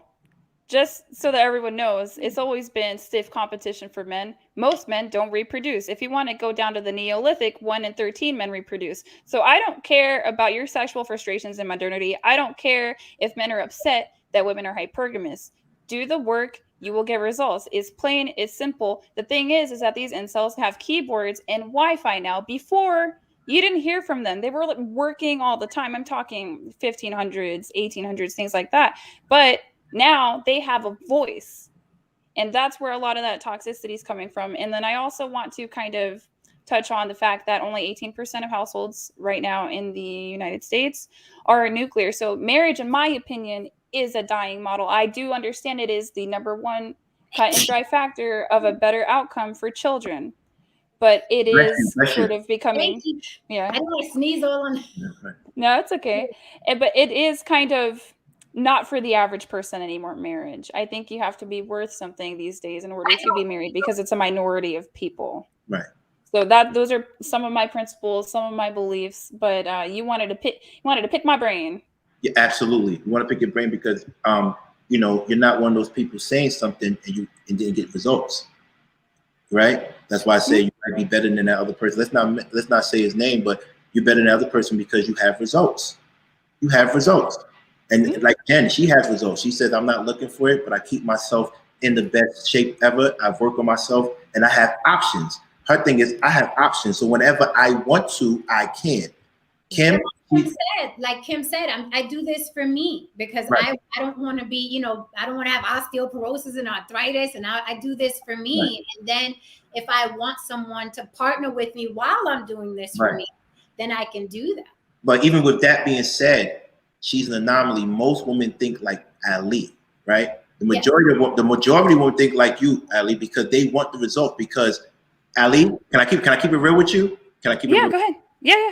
When you did this in one of your videos, with your left hand. When you. Oh yes. Oh yes. Right. It works. I got a man. Sorry. Right. Ali, that's flexing. That's flexing. Not only that. No, hold on. Yeah. What she get to Beyonce? Yeah, that's also flexing, but that's accomplishment. right? Yeah, I worked hard for that. I would be proud to be MRS. That's what I want. That's what. So that's why. And most women, whether they've been socialized, whether it's socialization, because we all know about the diamonds, the Disney story, the narrative. We know about that, but it is a reality, right? And guess what? You're accomplished. No one cares about your degree in anthropology. When they see this, they want to talk to you. And I hate to say it. No, it's okay. I ain't using that degree anyway. I'm about to have some babies or something. It's fine. Like, let me tell you what, Jimmy can't say amen, but Kim, let's be honest. Kim, I asked you one time, I said, is there a hierarchy between baby mother and ex-wife? And you said yes. It is. Hold on. Let me cook right now. So as we know, that is an accomplishment, because there is a caste system amongst women for baby moms and ex-wives. So that has to be this has to be an accomplishment.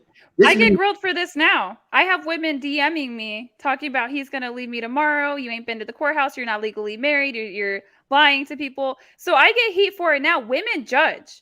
And we know, because our girlfriends, they will talk about other women behind closed doors. And then you're going to coffee, all three of them. You're like, I thought you hated Trisha. Like, what is this? When did y'all get cool? Clue me in. Or are you kind of not that nice of a person? So you're right, King. There is a difference. That's why I tell women too. It's the same thing. It's going to be a lot different for men. But when I talk to women about looking for prospects in men, a lot of women, I don't want him if he has a kid. I'm saying, oh, wait a minute. If he's divorced, we know women file 80% of divorces. Maybe she was ungrateful. Maybe this is a guy, because he's proven that he's willing to commit, right? And if he has enough resources to go around and he's not paying alimony and it's an amicable divorce, why isn't that a candidate? It's just different areas and avenues to consider. Okay, social hierarchy. Right. Okay. So can we break that down? And let's be raw. Let's be spicy. Because everybody talks about the pretty privilege, which is a hierarchy. How women get treated based on how they look. Let's not play. But let's talk about how women get treated when they have a man in their life. Let's talk about that caste system.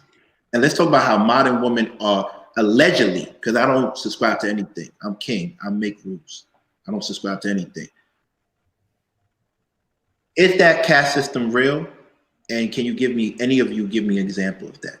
It's absolutely real, King. So I'm going to talk a little bit more about my personal life than I probably ever have, but I'm only doing it because it contributes to the conversation. I'll say this: I am a mom, and it's very interesting because I will be out with my kids and my daughters. And it's so funny because people will like randomly stop and be like, oh, your daughters are beautiful, or oh, look at your daughters, or do you have all girls, whatever. And it's so funny because like there was a time where I did wear a ring. And so when I had my ring on, then it was more so like, oh, you have a great family.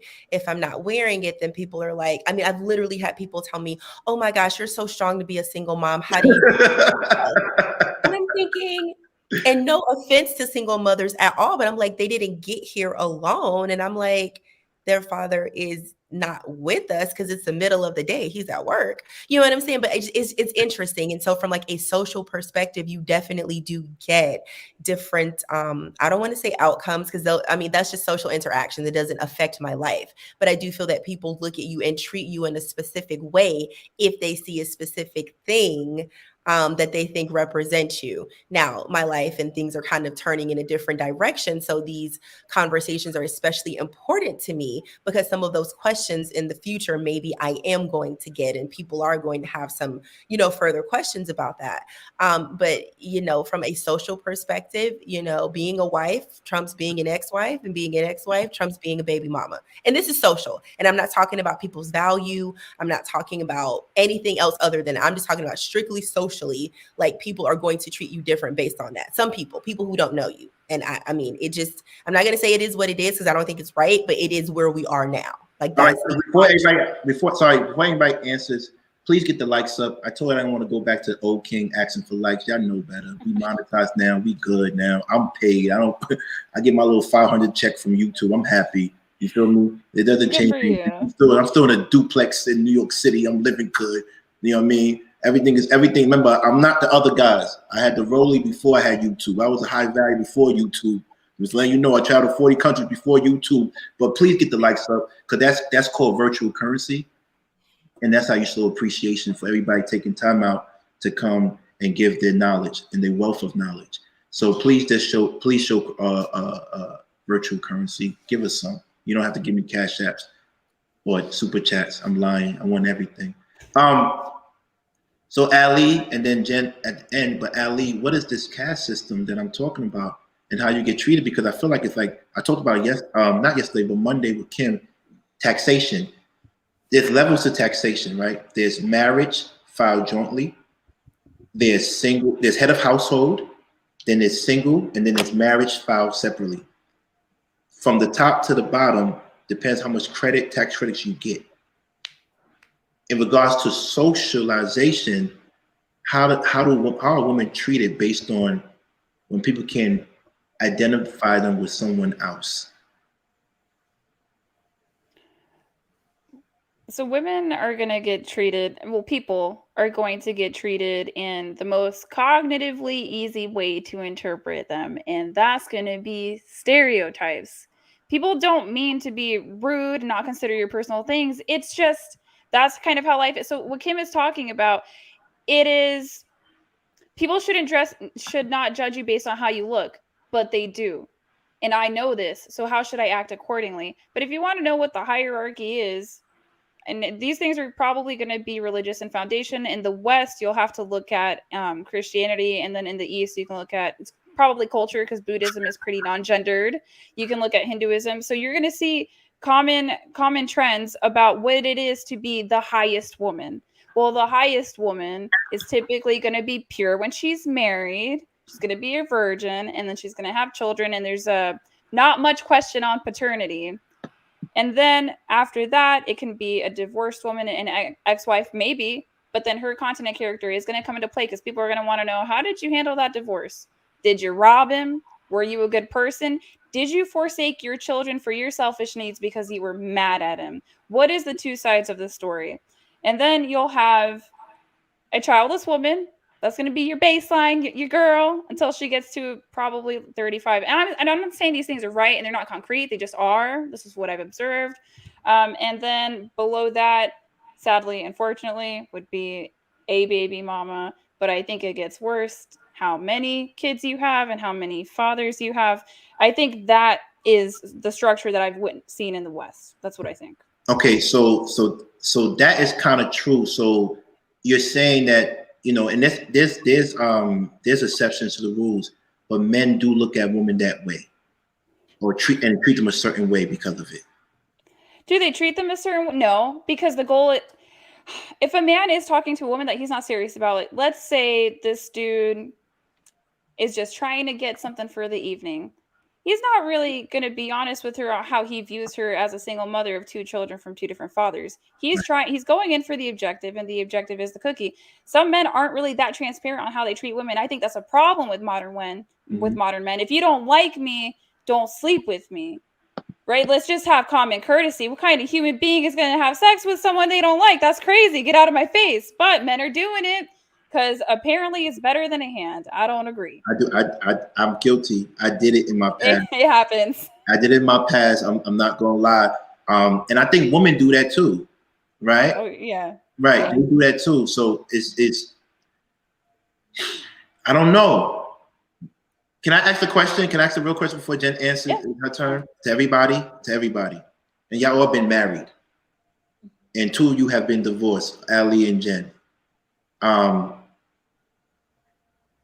Do women appear wiser when they get married? Somehow, yeah. You know what I'm saying? I know it's a weird, crazy question, but do women walk up to you like, yo, how did they do y'all feel like it's like that sense of accomplishment they come up to you like, how did you do it? Or do you get what I'm saying? Like, I feel like I understand what you're saying. I'll let the come to me last. Okay. Do y'all get what I'm saying? Because what you're saying, I think that we are conditioned to feel wiser and accomplished, right?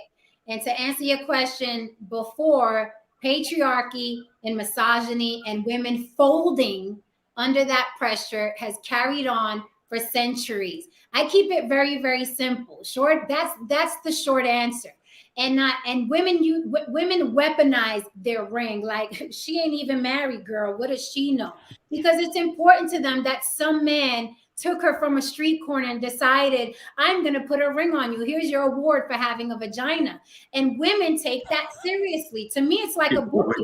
It's like, what does it really mean? You and some guy locked in together, but what does it really mean in the grand scheme? What is the real accomplishment, right? In my opinion, what can you buy with this marriage? How are you going to change society with this marriage? To me, it's a ring. It's a ring, but we've been conditioned to think if a man wants you and he puts a ring on that finger, girl, you must be special. When people get married for so many different reasons. So I think it's just women folding under, again, a very patriarchal society. Like, well, men said I'll be important if you put a ring on my finger. Bling, I am important. I've even seen it like in public spaces where someone says, hey, Miss Garcia, it's Mrs. Well, okay, like, I'm sorry. Like they take it very, very seriously. So yeah, we're conditioned to think that, oh, you must be wiser or smarter or better than that woman because she didn't get a ring. And that woman may be damn well better than you in 100 different ways. Okay. The guy you're with just decided, okay, me and you forever. You're my people. I'm your people. Great. Let's go get married. So it doesn't mean anything unless, you know these people personally. It's a ring at the end of the day, but it's made to mean so much in our society, just like a diamond. You don't have to get married with a diamond, but they told us a diamond is the best way to show commitment, right? A diamond is forever. Therefore, you and the man will be forever. So we're like hamsters I call it like human hamsters on a wheel. And whatever the generation before had you believe, you do it. It's generational. And then you pass it down to your daughter. You're really important. If you get married, then she passes down to her daughter. And then you'll see another generation of people, excuse me, it's Mrs. It's not Miss, right? So we're just like hamsters on a wheel doing what them people back there did. My opinion. Okay. So Jen, I think you have a great point. But I think it really depends on like the meaning that you assign to it. So now we know religion and some cultural beliefs that kind of assigns a meaning to marriage.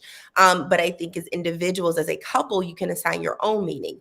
Now, if we look at the reasons and the motivation behind it, I mean, I think the statistics support the fact that children that are born from a union versus children that are born to single parents tend to have different outcomes. The kids born from the union tend to have better, or what we would look at as more favorable outcomes. Then I think, again, that goes back to the meaning. Like, what is the meaning behind it? Does it mean something just singularly by itself? Not really. It means something socially, but like on a conceptual level, not much. But if you look at like the meaning that either you assign to it, or your religion assigns to it, or your outcomes or your legacy assigns to it, I think is very powerful and it means something. It just depends on the people. What I really think is happening is that there are people who don't understand the meaning that they want to assign to it. They don't have any really reason for it outside of that pressure, and they're flocking to marriage. And I'm not saying that they're giving it a bad name, but I'm saying that they're kind of making us look at it in a different light, so to speak, because I do think it's meaning there. It just depends on like, are you tapped into it? And like, what is your true intention? Just like everything we do in life, right? Like, what is your true intention behind doing this thing with this person? Okay, so I agree with you 110%. I think children should have a 2-parent home. But on the subject of marriage, I still feel how I feel, because when we meet married people, or when they don't say, I have a 2-parent home.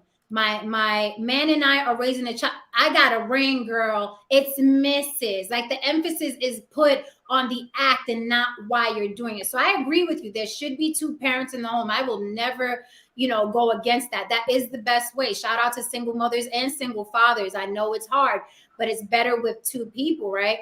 So Jabari, I got to push back on you. It's not much more than a ring to a lot of people. People are spending hundreds and thousands of dollars on weddings. So don't tell me it's much more than the ring, when more than likely it's not. People are like, well, how much are you spending on your wedding? Who did who's doing the catering? Like, are you going to have a band or not? So I do agree 2-parent home is the best thing, but come on, it's like, What are we thinking about when we're doing that? When we're listening to Beyonce, it's like and the emphasis is put on now the woman is worthy. Right. You notice there's no emphasis on the man. Oh wow, a woman put a ring on your finger. So that's the issue I have with it. It's still patriarchal, right? No one looks at a man and be like, oh, somebody put a ring on your finger, you must be special. Right. So what's the idea that the man is already more special than the woman? Right. Because that goes to what we said last night about the men controlling the access. And to our point last night, right? It's a joint conversation. These men are just not going in cold, not knowing how a woman feels about marriage and getting down on one knee. There's been conversation. So yeah, Jen, I completely understand. Well, I want to go with what Ali says, because I remember last night we talked about that, and I was like, I don't know. I still think men control access to marriage, right? That's what I said. But y'all made some valid points. But Ali said this is a male-dominated world. So if you know the rules, then this is the rules to you accomplishing your goals, right? Like you can't get to Harvard doing what you want to do. You got to do what's required to get what you want out of Harvard, right? So we can't fault women for working within the confinements of society to get what they want. Now you have women that want to change it, and that's cool. We need radicals like that to change the socialization, but we can't condemn women who want to follow the rules that's already set. That's what they want to do, right? So that's where I lean. Like I don't want that's like I don't like how that Kim's uncle talks about certain women and talks about men that don't make a lot of money, right? But I also don't think we should talk down on women that basically like, hey, why do you need validation from men? Because I want to. That's what I like. You feel me? We should just be accepting of that. That's why I like that we can have these conversations and no one feels disrespected because we give our own perspective. That's why I really do believe that my channel is great, because we're having a real tough conversation. And it's the first time no one's putting emotions into it. Right? We have passion. There's passion, but there's no emotion, right? So Ali, you said you wanted to finish this. Can I say something to Ali? I think she's great and she'll make a lot of money on this platform, because there are a lot of women who want to get married. So I think if you want to get married, you should listen to somebody who got married, especially if you don't know. If you don't have your own devices, you're like, I don't know, I'm trying to get married, then Ali is perfect for you. And I'm not condemning women that want to live and serve for a man. I'm just saying you are perpetuating patriarchy when you put so much emphasis on your value being, did someone put a ring on you? I will say that you are perpetuating that. You are. You absolutely are. Right. But I could also say, Ali, you say you wanted to finish it up, but let me just say something in regards to the ring. I don't know if it's perpetuating. I think the ring is a symbol of you being one of the requirements of you showing that you're a qualified husband. Because one of the symbolic requirements is a symbolism, right? So provider, protection.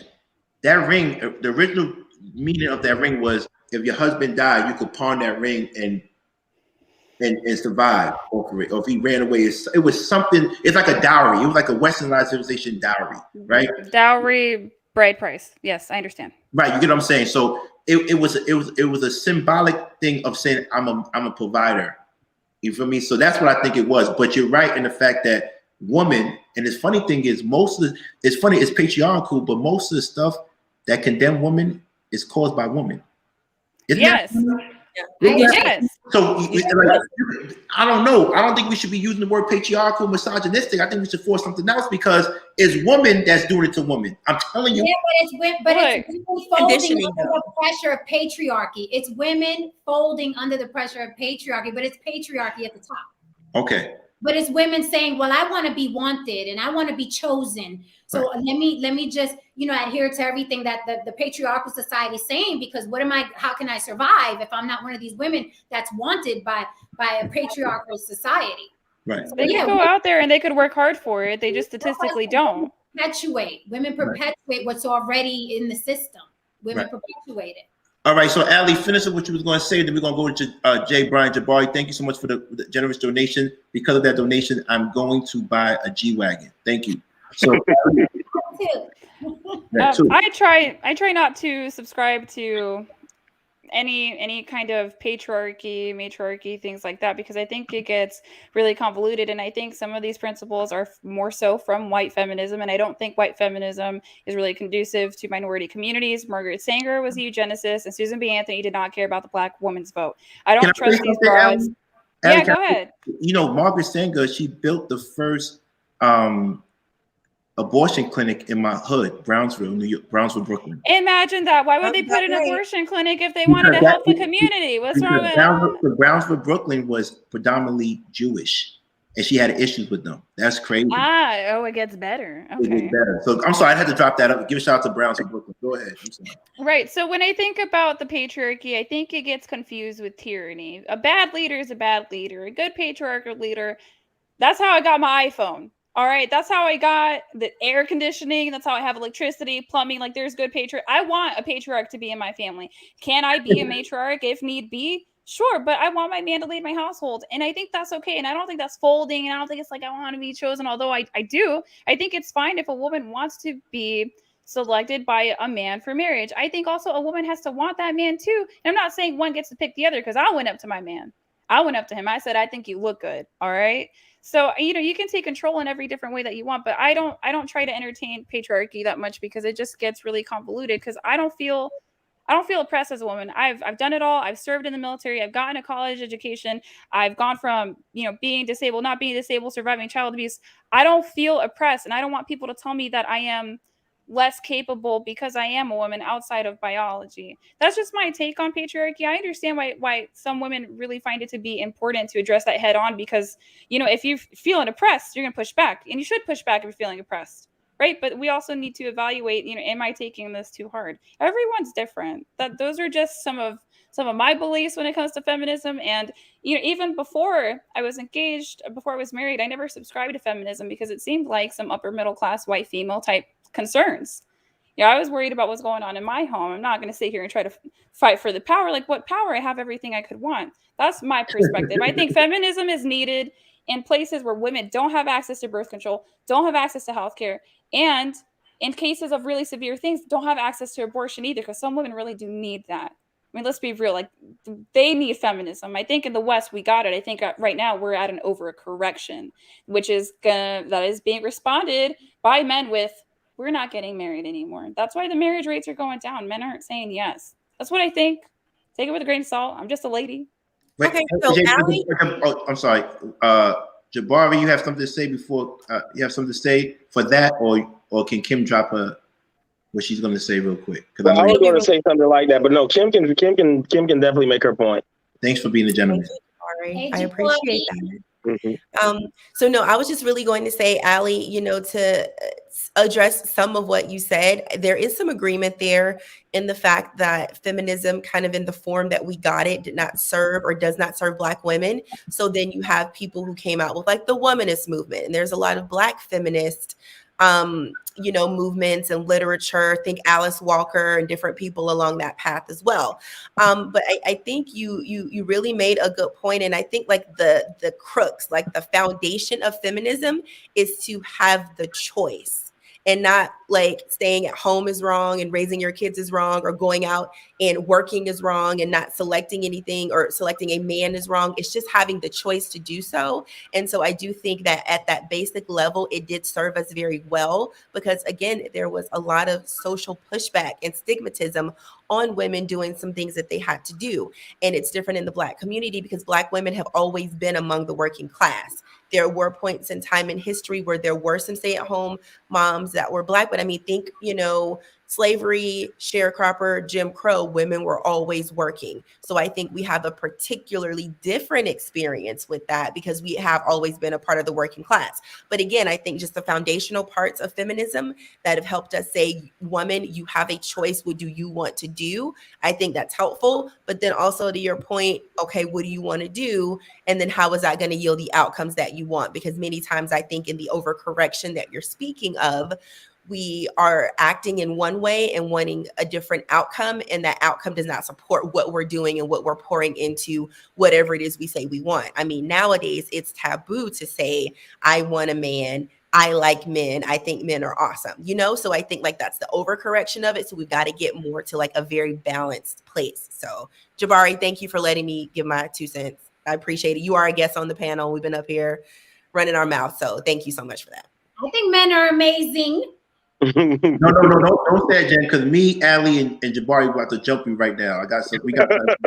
I'm in Kansas. I ain't coming for nobody, and I'm definitely Jen from the block. I'm with you on that. That's my girl. Jen got it. You can't ignore patriarchy and say, "Hey, I don't believe in it because I have everything I want." Because I mean, there are states where abortion is illegal, so we have to be careful about ignoring it because we live in a state where we can get an abortion. So it's very much exists, and that's black, white, yellow, green, blue. If you're in that state, it is illegal to get an abortion. Right. So Jabari. Okay, as usual, I have a few things. I want to be succinct with it, though. First of all, go Dogs. Wrong side. Go Dogs. Oh yeah, they won. Go Dogs. First thing. Yeah. Now, I have a few issues, and let me preface this with, I'm not married. And I'm one of those guys that are happily unmarried and happily never married. Let's start with that. Before I start the diatribe. I'm getting married this year, though. Okay. Marriage rates. Let's start with marriage rates. A big part of why marriage rates are going down is because marriage has become a singular thing between you and you. Marriage isn't about families. If you go back as far as civilization, your family helped you choose your spouse. Yes. That way you eliminated a lot of the bad decisions that puppy love or that infatuation caused. Your family was able to sit back and say, Jen, your personality, that's not going to work with him. I'm telling you, run. Right. And we say that we're talking about the men selecting women. Once again, when we go back traditionally, men were selected at the same level that women were, because your family was not going to allow you to marry someone who could not provide. We talk about the roles in men and women.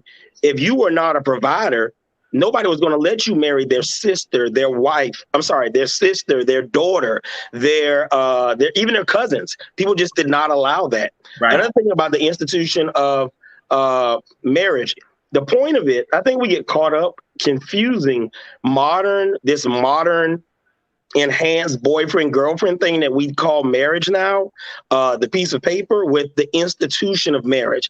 The institution of marriage predates the United States, Rome, Greece, any of that. We have marriages as far back as we have civilizations. There were marriages in ancient Sumer, which was either the first city or one of the first cities. So the institution of marriage goes all the way back. There's a reason why something lasts 11,000 years. And it's not just the patriarchy. Wow. It's the way that we maintain families. It's the way that we show that bond, that blood bond that's passed from generation to generation. Yeah. That's the way we passed wealth. Wealth was passed through your bloodline. Not through just your children, it was through your bloodline. You wanted your children to inherit, which is why in some societies, adultery, male or female, was a crime. It was a crime to cheat on your wife and produce a baby outside of marriage, including ancient Rome. Facts. Not a lot of people know that, including ancient Rome. That was a crime because you disrupted the inheritance. The family served a structure. Also, when we talk about marriage in the Western world, the first thing that most emancipated slaves did was get married. That was one of the first things they did. And they did it because not allowing people to marry was a way to dehumanize them. They said animals don't get married. Humans get married. So the first thing that slaves did when they gained their emancipation was marry their partner. See how we changed that up from partner to wife, from partner to husband. It's important that we don't conflate what we see in the West today with the institution of marriage is still in the rest of the world. Let's just be honest. Once you leave Europe and the United States, marriage rates are pretty much the same. They're pretty much the same as they've been. Their divorce rates are far lower than ours. Far lower than ours. It's just the facts. You can't get around what the facts are. And we conflate a lot of our issues with the society we live in. And we think that this society that we live in, which even if you put Europe with us, we only constitute about, between all of the West, about 15% of the population of the world, maybe 20% of the population of the world, we think that this is the world. And we think that this is how the world always has been, and it's not. And when we talk about the patriarchy, I appreciate you saying that you appreciate the patriarchy, because the patriarchy is important. It is important. Jen, you grew up in a family with a strong father that shaped your personality. That is, by definition, the patriarchy, having a man at the head of the house. Wow. That is a good thing. That is something that builds civilizations. Wow. That is something that you can directly tie to the denigration of the Black community. And it's what's beginning to happen in other minority communities. You take the man out of the house. You remove this so-called patriarchy, because while they scream about the patriarchy in non-minority communities, and we know who's left over when I say that, they're trying to get married. They're rushing to get married and screaming about the patriarchy so that you can leave your husbands, or so that you can not get married. Right. There's a reason for this. All of this, none of this stuff is, as Jen said earlier, accidental. This is intentional. This is social engineering. And they have been trying to dehumanize the minorities in this country since before the foundation of this country. They've been trying to dehumanize others. Notice that I say others in Europe, because they did the same thing to the Eastern European. They're still doing that to gypsies in Europe today. So this is a way of social engineering that we have to look at this stuff holistically. We can't get caught up in what we see in our observational data when our observational data is so limited. Sorry for taking so much time. No, that was perfect, but I want to say you. Hold on. For that, I have a rebuttal. When I say one thing first, and then you get your rebuttal in. Okay, I just want y'all to do one thing. I want Jabari to hold Jen's arms. I want Allie to hold her legs, because I'm going to give her a body shot right now. Body shot to Jen. Please don't mind what Jen is saying, because I'm telling you, if the right, dominant, patriarchal, spirited man comes into her life, she's going to submit. I'm telling you. Wait a minute. Wait, you always speak for me, and it's. I'm not speaking for you. I'm just saying it's my opinion. I'm not speaking for you. I didn't say you said. I said I'm saying it. I never said you said it. I never said you said it. I said I'm saying I believe at the end of the day. I believe at the end of the day, Jen, and I say this all the time, she's going to get married before anybody, because she's not looking for it. So when the right man comes into her life, she will cook for him. She will do everything that seems like a submissive woman, but she does that naturally. That's what I'm saying. And I'm going to stand. That's what my opinion is. I think that you don't respect the far left side, like the red pill. You don't respect the patriarchy that's abusive with their power. But Jabari and Ali are talking about the patriarchy that's not abusive. They talk about the inventors, the people that shape society. You're talking about those people that talk like they want a woman like you, but can't even pay their phone bill or whatever. That's what you're talking about. You're not talking about the men that's really of value. That's what I believe. Not speaking for you. That's what I believe. Okay, can I speak on what I would do, what I would actually do? Yeah. Talk about Jen? Right, yeah, right. First of all, I am 48. I know exactly what I want and what I don't want. I am not jaded about men. I am not bitter. Men are fucking amazing. Couldn't live without them. I know some amazing men presently right now that if I was in the mind frame to get married, I would take them up on a couple of offers that I got. I'm just not there, and I'm not interested, because it is a commitment. I have to be subservient, because that is me by nature. I am not interested in being subservient right now. I don't care if Jason Momoa falls into my lap. I am not interested right now is the thing. So it's not even a thing. Yeah, I can get married right now if I were to entertain certain prospects around me. I've been asked to be married more than once, okay? I said yes one time. I said no to the others. So to me, marriage is not this big thing that women grow up with. And it's like, oh boy, I got to do that one day. It's just not in my mentality.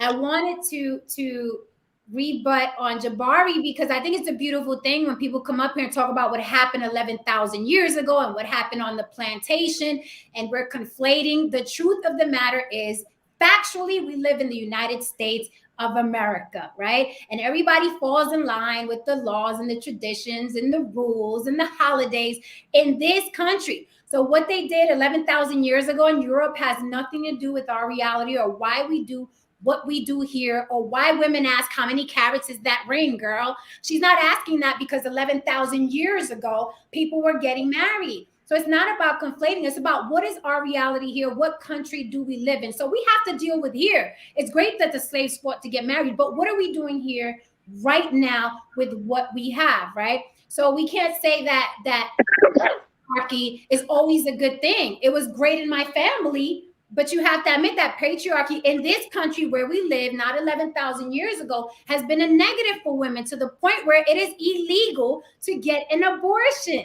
Men are still telling women what to do. That is here today, not 11,000 years ago, not on the plantation. So we have to deal with what's happening today and how people view marriage in this country today. With that said, marriage is a beautiful thing when it works. It is the best thing for children. It is the best thing for partnership. It is the biggest commitment one can make to say, you and me forever through thick and thin. So I am not anti-marriage. I am anti the bullshit attached to it. But it has not made me jaded. If I wanted to get married, I could literally, hey, what's up? So about that date. Hey, what's up? So about that proposal.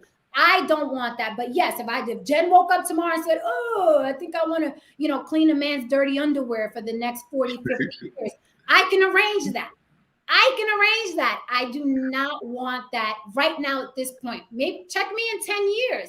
My mind may have changed, but my goals are so different at this point in my life, and serving a man is not one of them. And yes, when I have a man, I serve him. I am Holly Homemaker. I am in the kitchen. I am making sure I look cute. You guys have heard my story before, but I'm not interested in incorporating that in my daily right now, because that is a big part of my daily when I'm with a man, and I'm just not interested. I want to eat out of a tuna can sometimes. I want to order pizza 3 times a week. I don't want to worry about that. I don't want to shave my fucking legs. Fuck off. Like, I'm not there right now.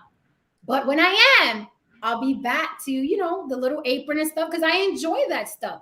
I enjoy serving my man. I enjoy watching him eat what I cooked. I enjoy all of that. I enjoy the candles. I enjoy all of that. I just don't want that right now. Maybe it's age. Maybe it's, my goals. I'm just not interested in that right now. So if you want to be my man right now, just know you're not going to get Holly Homemaker. So if you're okay with getting 50%, because that's what you're going to get right now. What I heard Jabari said in the beginning, he said, marriage nowadays is about the individuals, what you can do for me, right? And I think what I heard what Ali was saying through her chasing her man, and he admitted to it on a Q&A session, but she said he came at the time when he encouraged me to be the best me. And I think that marriage now, and I learned a few weeks ago, I was looking at marriage all wrong. I was looking at how women can serve me. And that's why I heard just now, Jen, like, you don't want to serve a man. You don't want to serve a man, but you're not right now. Your mindset is not here to be 100% serving a man. You're focused on you and your endeavors. Yes. But marriage, the correct, for me, for what I learned from Jabari and this Ali, and last week from Harrison family vlog, before I used to think I wanted a wife. Now my mentality is I'm ready to be a husband. There's 2 different conversations now. I want to be a husband. I'm here to serve, right? I don't want a woman to serve me. So my viewpoint on marriage became more communal, like became more unselfish. And I think that's why I love this conversation, because we're looking at 2 different perspectives. Some people do think like Jen, where I don't want to get married because I don't want to serve. I want to focus on me. But then other people like me, I just realized marriage for me is serving the person I'm with, not being served. And so I want to ask Ali, Kim, and Jabari, what is marriage for you? So before we turn that page, I just wanted to offer something to both Jen and Jabari when they're talking about patriarchy. I absolutely think it exists, but I think if we are looking at some of the things like the A word and things like that, where we have some very restrictive rights on women's bodies, I think we need to really focus in on the capitalistic part of it and like the financial part of it. Because you would think, okay, taking something away, that's not going to be creating some income. But I think with some of the concepts that we're seeing, and they do have like a stamp and an air of patriarchy, it's also something very much that's pushing capitalism, that's pushing some of the financial stuff. So it kind of makes me think it's the patriarchy, yes, but like what is really fueling the patriarchy? Because yeah, there are definitely men who hate women, and men who don't understand women and don't understand how they work. But by and large, some of the things that are restrictive to women, I don't necessarily think they're there because these people hate women. I think it's something else, like financial behind it. Because at the end of the day, a lot of the stuff that we're seeing as far as race is concerned and other things, I don't want to necessarily get into it, but it's socioeconomic. Economic being the prime word versus it just being some of the things that we're seeing. So I think that's kind of a dual concept, and we have to look at the finances. Like I always say, when laws are passed, when things are happening, follow the money. Who's getting paid behind that? Whose pockets were greased because this is happening? So I just wanted to introduce that concept out there. I just wanted to kind of contribute. And then back to the question: what is marriage for you? Ending with Ali. So you, Jabari, then Ali, please. What is marriage for you? Is it to be served or to serve? I think it's dual. I think it is more so synergy, because when you look at something and it's synergistic, there might be times when you serve a little bit more. There might be times when you get served. You know, there are life circumstances, and I think it has to be an ebb and flow. So I think that it should be intuitive giving to one another. I think some of the pushback that we get is that, okay, a woman's got to do this one thing consistently all the time. But we know there are things that women experience that can create a roadblock at certain points for her doing certain things. Not that she ever won't do it again, but maybe if you have a newborn baby, maybe making a plate or making dinner or making 3 meals a day might be a little bit of a challenge, right? So that's where the synergy comes in at. Depending on the life circumstances and where you find yourself, I think the serving part of marriage should be you serve each other when you can, and you can do it in your best and highest good. And if something is going on that's happening, then your mate steps up and they serve you, and so on and so forth. So I think it's a little bit more intuitive than people want to make it seem. I mean, the duty to me is to be present the whole time. That's the duty. Now, how you show up, it should depend on what's going on in that particular situation. Okay. Jabari? I believe in and I'm not the most religious person. It's funny because you wouldn't always know that. I'm not the most religious person. I believe in the tenets of the book. That is Christianity, Islam, and Judaism. I believe in the basic tenets of the book. I believe that two becomes one. And when two becomes one, you take care of that person the way you want to be taken care of. It is the ultimate golden rule when you are married. Right. I haven't been married for a similar reason to Jen, except mine's been lasting a lot longer. I've been in this phase longer than most people. And I understand that when you get married, you have a responsibility beyond your business. You have a responsibility to your family, not just the one that you create, but the one that you already had, to pass the values down to another generation, to pass down whatever you accumulate to another generation. I believe that the two becomes one. I do need to say one thing, and it's not a long thing, I promise. What the Western world, what the United States is, and what the Black community is, and when I say Black, I mean Black, Latino, we are a subset of the greater community. So our approach to things like the institution of marriage has to be a little different. We have to come with a caveat, because we have to understand that we are in the building phase of our community still. You know, people love to talk about the head start that other communities had on us, and we don't do the things that they did to build what they have. You know, family was a huge aspect of American life for the first 200 years of this country's history. I'm talking about the country's history. I'm not talking about the colonial period. Family was important. the nuclear family was important. This whole I'm gonna do my own thing is about 30 years old. Let's just be honest.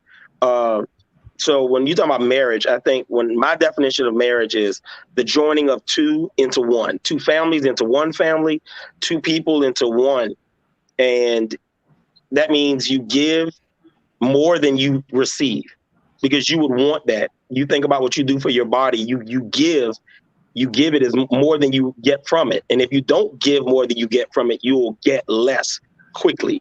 If you don't eat, if you don't work out, if you don't read, the results will be obvious. So you got to constantly give to your body, much in the same way if you're in a marriage, you have to give to that other person. So I respect what you say, Jen. Let me throw that out there because Jen threw a lot out. I respect what you say. If you say, I'm not ready to give what I know it would be to be in a marriage, to say, I don't want that now. I'm not willing to do that now. So I'm not going to do that now. I think that's different than saying that the institution of marriage is somehow different because some Americans don't get it. And especially when you talk about a lot of people don't get it. Well, let me throw this out there. Black Americans are a small, very small part of the African diaspora. And if you talk about Afro Latinos, and if you talk about Latinas, you're an even smaller part of the greater diaspora. In the rest of the African and Latino, Hispanic diaspora, they're not getting divorces like Americans are. This is an American and Western thing. You know, my brother, and this ain't my words, it's my brother's word. This is white people shit that we on. I mean, because in the rest of the world, people with melanin in their skin don't get divorced like we do because they understand that to build, you need family and you need clear delineated roles in family. Just like you would in any business. You don't start a business by not having, you're the CEO, you're the COO, you're the treasurer. You can't make a business work. It's called governance. That's what it's called. It's called governance. Right. You have to have that. And if you don't in a business, the business will fail. We spend so much time destroying the roles of a relationship and of a marriage, and we're shocked when the marriage doesn't work. But again, that's all I got to say about that. Ali, closing up. There's so much to cover. Where do I start? Okay. I think a great book for, I think I'm going to have to go and come back on if that's okay, King. I'm getting static. Absolutely. Okay. So I think a good book for anybody and everybody that wants to know about dating, sex, and marriage is going to be The Anatomy of Love. It's by Dr. Helen Fisher. She is a biological anthropologist, and so she breaks down why we fall in love, fall out of love, fall back in love, and also why we stray, right? And so these are all really good concepts because what Jabari is saying is true about the institution of marriage. It has been long lasting. The only reason why the Western women, modern women, can even get divorced is because of the plow. It's industrial agriculture that enables us to have the economic power to leave men. We don't leave men in societies where we can't economically walk away from them. Now it's a gift and a curse. If he's beating you up, that's a blessing, right? That you're able to leave and we have these institutions. But at the same time, if you're a finicky woman who never learns to be satiated and then you leave your man, how are you so sure another one's going to come? Because a lot of women are singing that song right now. So I think Jabari is right on a lot of parts about marriage. And then when I think about marriage for me, and I am divorced. I got married when I was 20, didn't understand the responsibilities, didn't understand it was a vocation. I got married out of safety. I knew statistically, all right, I want a good life. Let me meet the first nice guy, and boom, that's the guy. I wasn't even attracted to him, which obviously came to a head when I was 25. How do you marry someone that you're not attracted to? So moving on, when I think about my second chance, that I hopefully get to do this right. And I'm not sure that I'm going to do it right, but I'm going to die trying. I'm going to try to make my relationship with my man work because I think it's worth something. I think marriage is beautiful. I think it's a narrative of your life. I think it is your life's work. It can be your life's work. I think it can be definitely equivalent to PhD research. People don't want to believe it, but I think you can create something spectacular and amazing and long lasting. And I don't mean that romantically because marriage is not necessarily romance. Wedding is one day. the marriage is the rest of your life. You want somebody there for you who can pick you up when you're down, because we're all broken to some degree. We need a helping hand. Well, I want to have my helping hand right there, right next to me. I don't want to have to go look for him, and I don't have to. That's what I think about marriage. That's why I support it. And also, I just suffered a lot of consequences. Statistically, the risk factors was high. I don't want that for my kids. And I think I can do something about it. Is there stats behind people coming from two-parent households like myself having successful marriages? Yes, there are stats. Okay. Yeah, there's a ton. Yeah, okay. I was waiting for some stats. You have to say yes. Okay, but no, I don't know the exact numbers. That's why I won't say. I know that it is substantially higher. I don't know the exact numbers. I don't want to say, but I know that it's definitely double digits, more than 20%. Your chances of coming from having a successful marriage, if you were grew up in a house with a two-parent home, and it might not. Let me throw that out there. It might not always be your first marriage, but ending up in a successful marriage, it's exponentially higher. It's exponentially higher. I can pull the stats for you, but I don't have them right now. Night and day difference. It's like smoking and not smoking. It's clear, cut, and dry. It's the best thing for these kids. That's why I have issues with certain progressive movements that are not building brown communities. If we want to help brown communities, we need to get them married. People don't want to agree with it, but the studies are clear, it's cut and dry. So why aren't we trying to do that? No, I can't argue with that. The biggest tool for transference of wealth is marriage. Yep. In family. That's undisputed. Like, we're not going to play these games and say it's not. So if we want to help and I can relate because I'm in the Black community, we want to help the Black community, we need to encourage more marriages, healthy marriages, right? That's just the bottom line. From families come communities, from communities come nations. We can't get around that.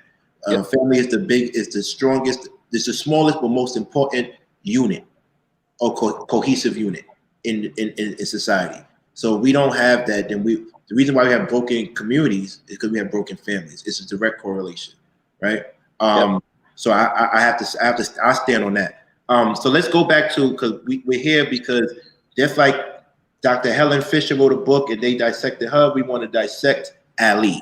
So this is what we're going to do. We're going to talk about when she says poor modeling, non-traditional, which one of the first things she says is the reason why modern women can't get married and or find a man.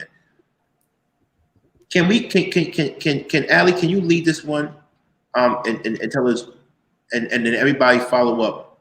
What the hell is traditional, non-traditional? Like, I'm tired of, like, we don't have any clear definition of traditional, because what's traditional for Jen might not be traditional for Kim. Are there like set traditional things or modeling or set non-traditional things that modern women need to take heed to or not take heed to?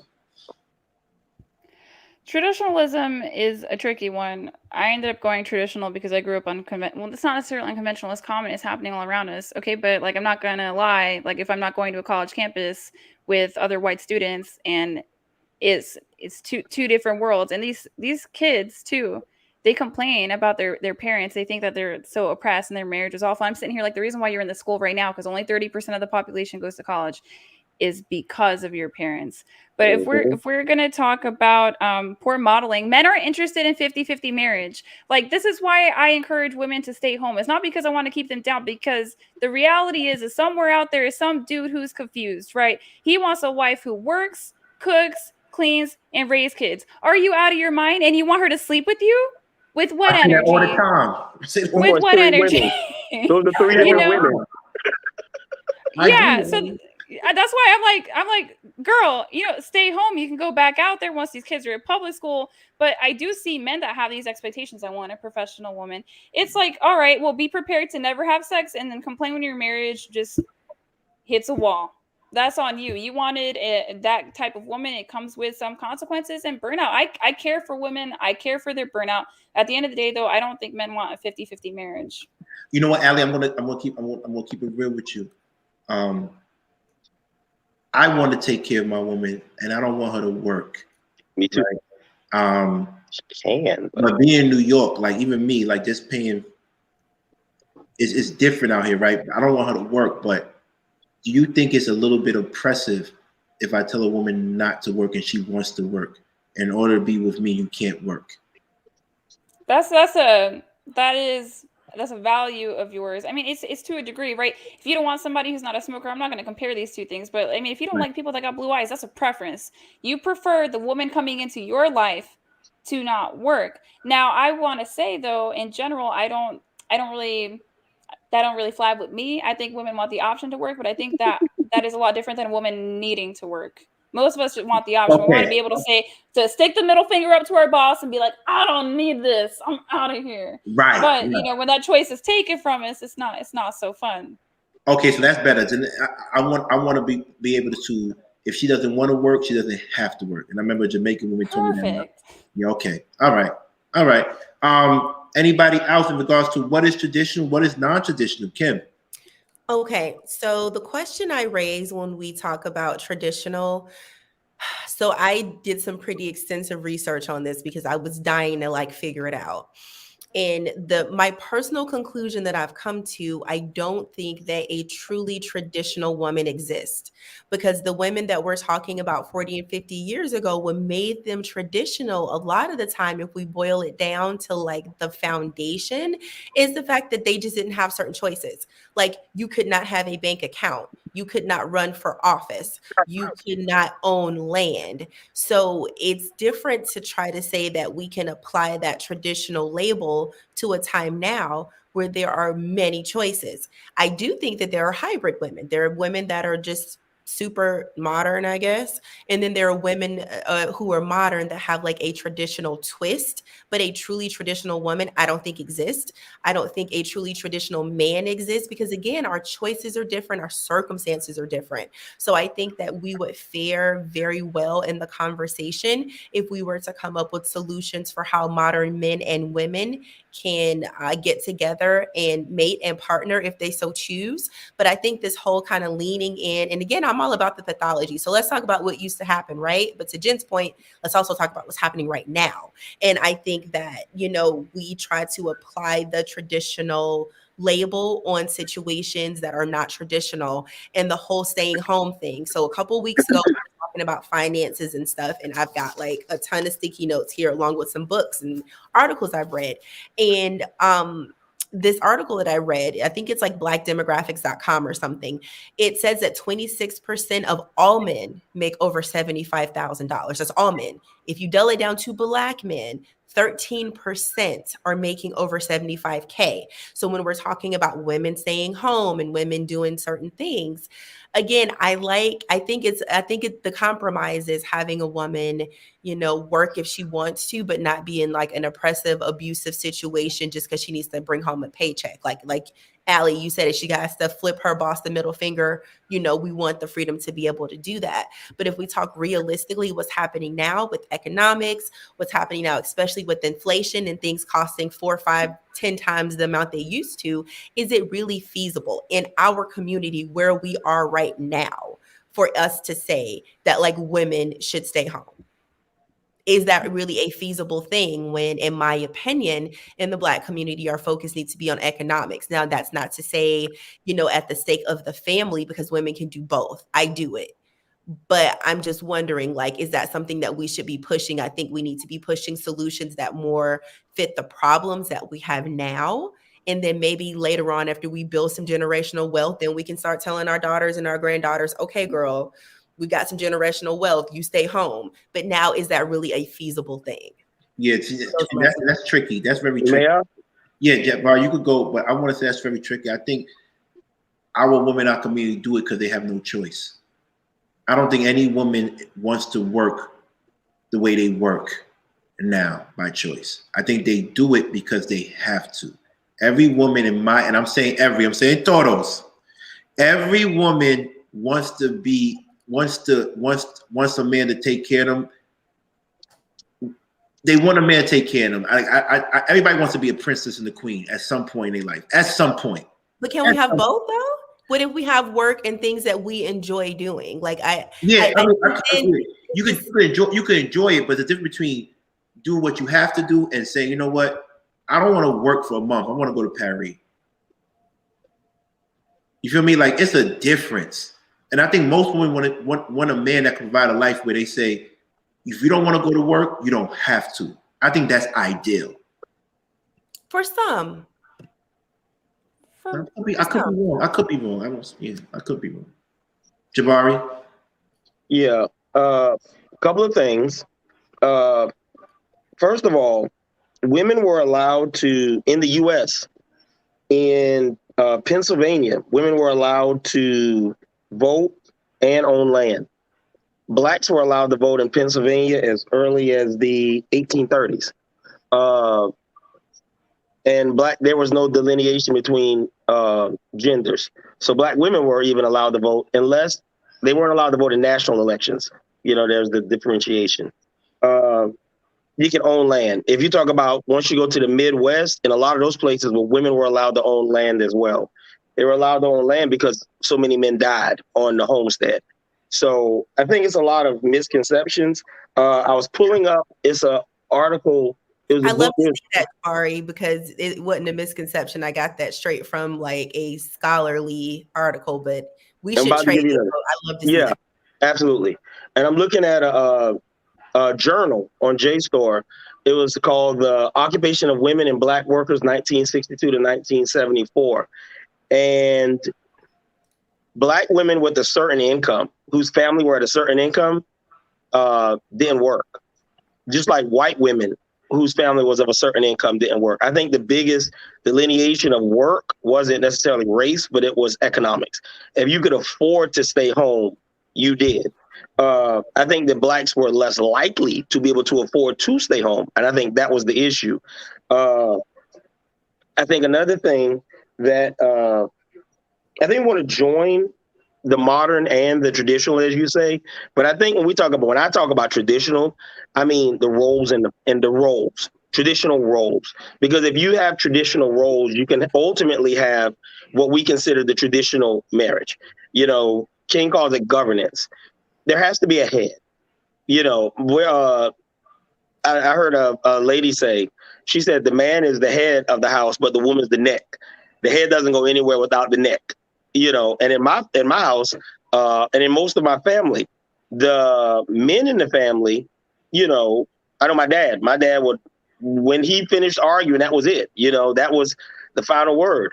And my mom would put pressure on him and behind the scenes, and the next thing you know, he's doing what she wants. So, there are ways. I think that we make somebody being the head. We always make that into somebody being a tyrant. And not all kings are malevolent, just like not all kings are benevolent. We have a benevolent king sitting on the panel. But I think that we have to sometimes be careful of that, just assuming that somebody being the head, makes them a tyrant. I do want to say this, and then I'm going to step back again. It's another thing that's very important. You said we want to build generational wealth, then we can tell our daughters to stop working. I encourage my niece. I don't have any kids. I only have nephews and nieces. I encourage my nieces to date with the intention of marrying somebody who can take care of you, somebody who will make you work when you want to work. Like, don't chase the education majors. Like, no shade to them. Don't chase the education majors. You need to be chasing engineering majors. You need to be chasing the guys that are pre-med. You need to be chasing the guys that can provide you a certain kind of life. Now, if you weren't in college, it'd be different.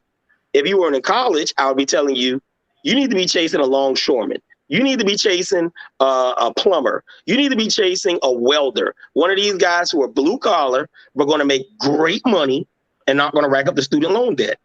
We need to, and it goes back once again, what I said earlier, the family contributing to the relationships, helping mold the type of relationships that the men and women in our family get into, the younger men in our family get into, telling the guys, look, you know your personality. You don't want a woman who is not conducive to your personality. I know I want a woman who, if she doesn't want to work, she's not going to work. That's just my position. Like, it's always been my position. Now, there was a time in my life when I wouldn't have gotten married because of that. Now it's not the same, but I wouldn't. No and this is going to sound chauvinistic, probably going to sound bad.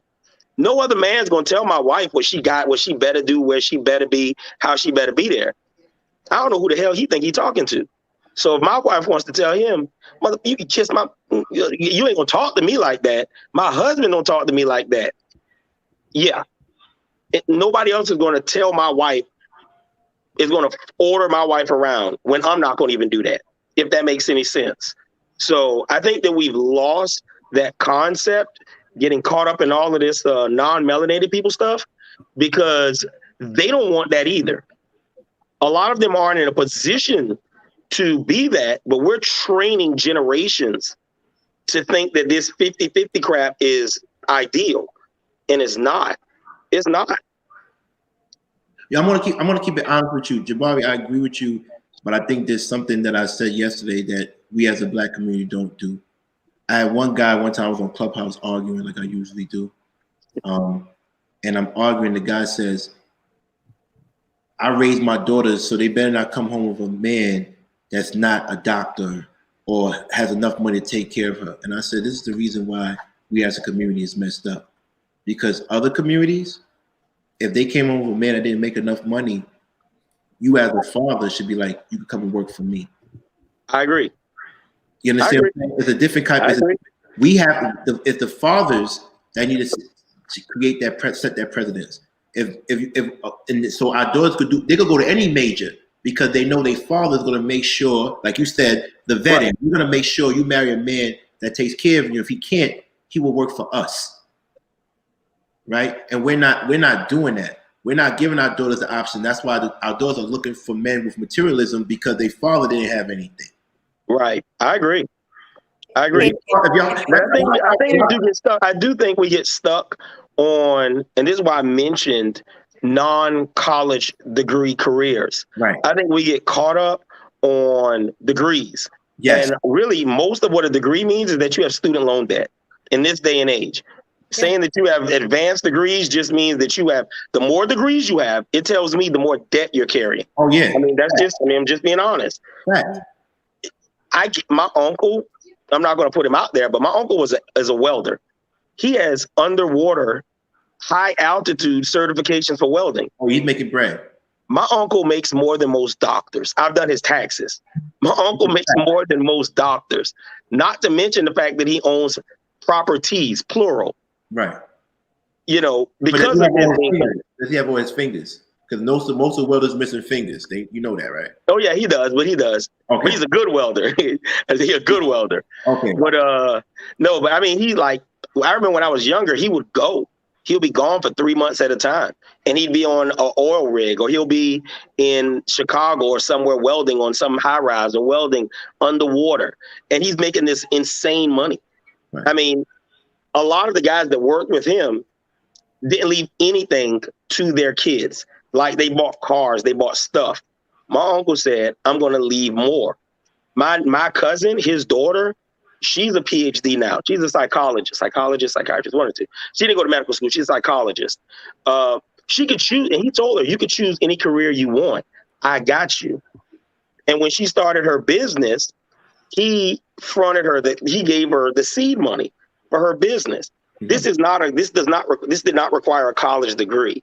Right. You see what I'm saying? All it required was, all right, I want to do better. I want to get a good career field. Right. A good career field. And we don't teach our boys that. That's one of the big things that we're missing out on in our community. We're telling our boys, be an athlete. Right.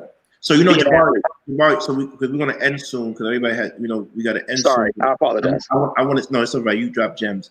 I want to say, before I ask the last question, and it's a banger question, so get ready for this, Allie.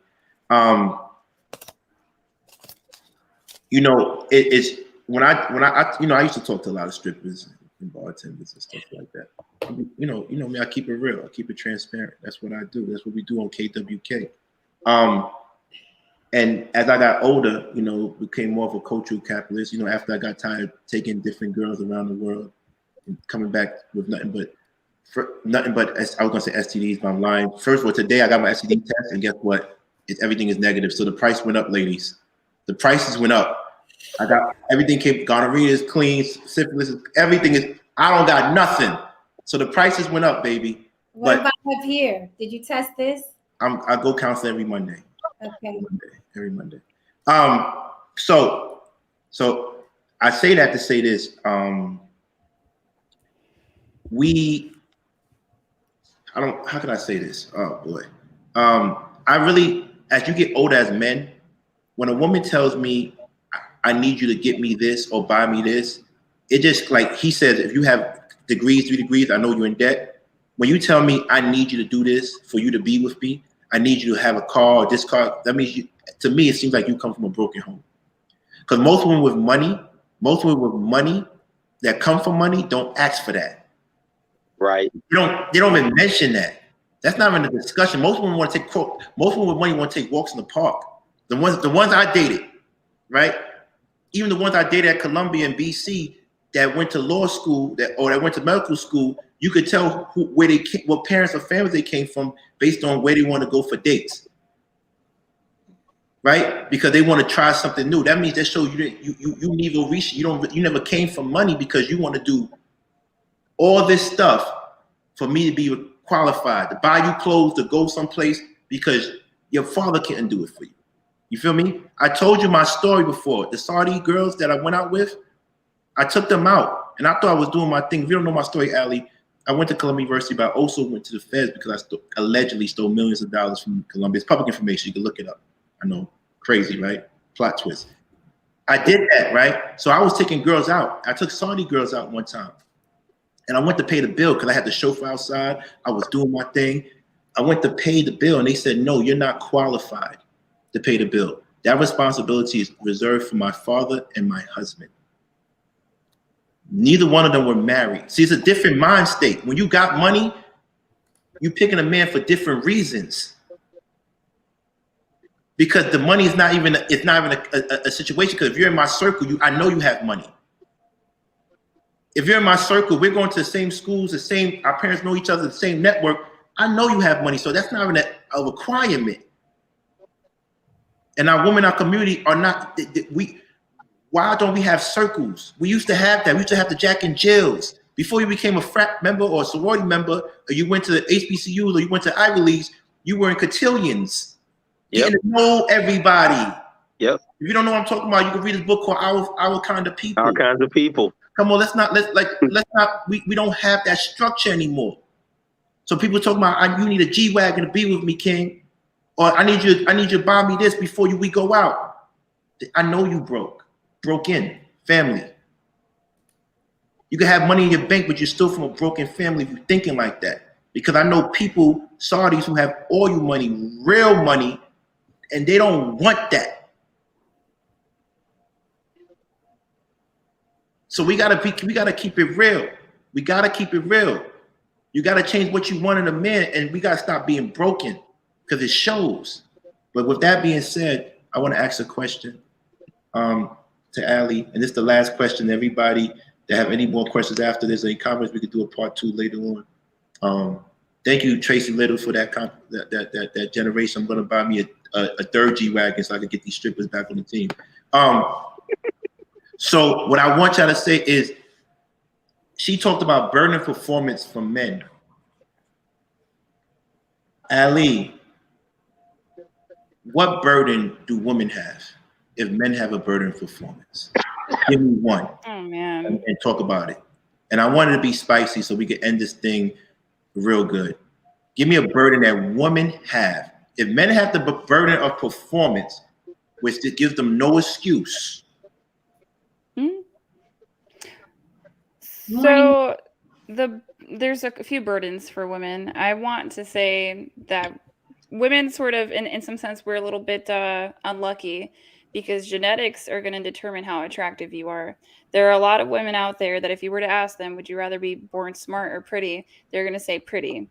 It doesn't always feel good to say that out loud, but that's a real reality for some women. I can't imagine if I was born with an absurd abnormality on my face that would do to me. Right? I know it's funny, but like it does happen, and I would hate for that to be a situation that I'm in. And I'm talking about like a burden of beauty.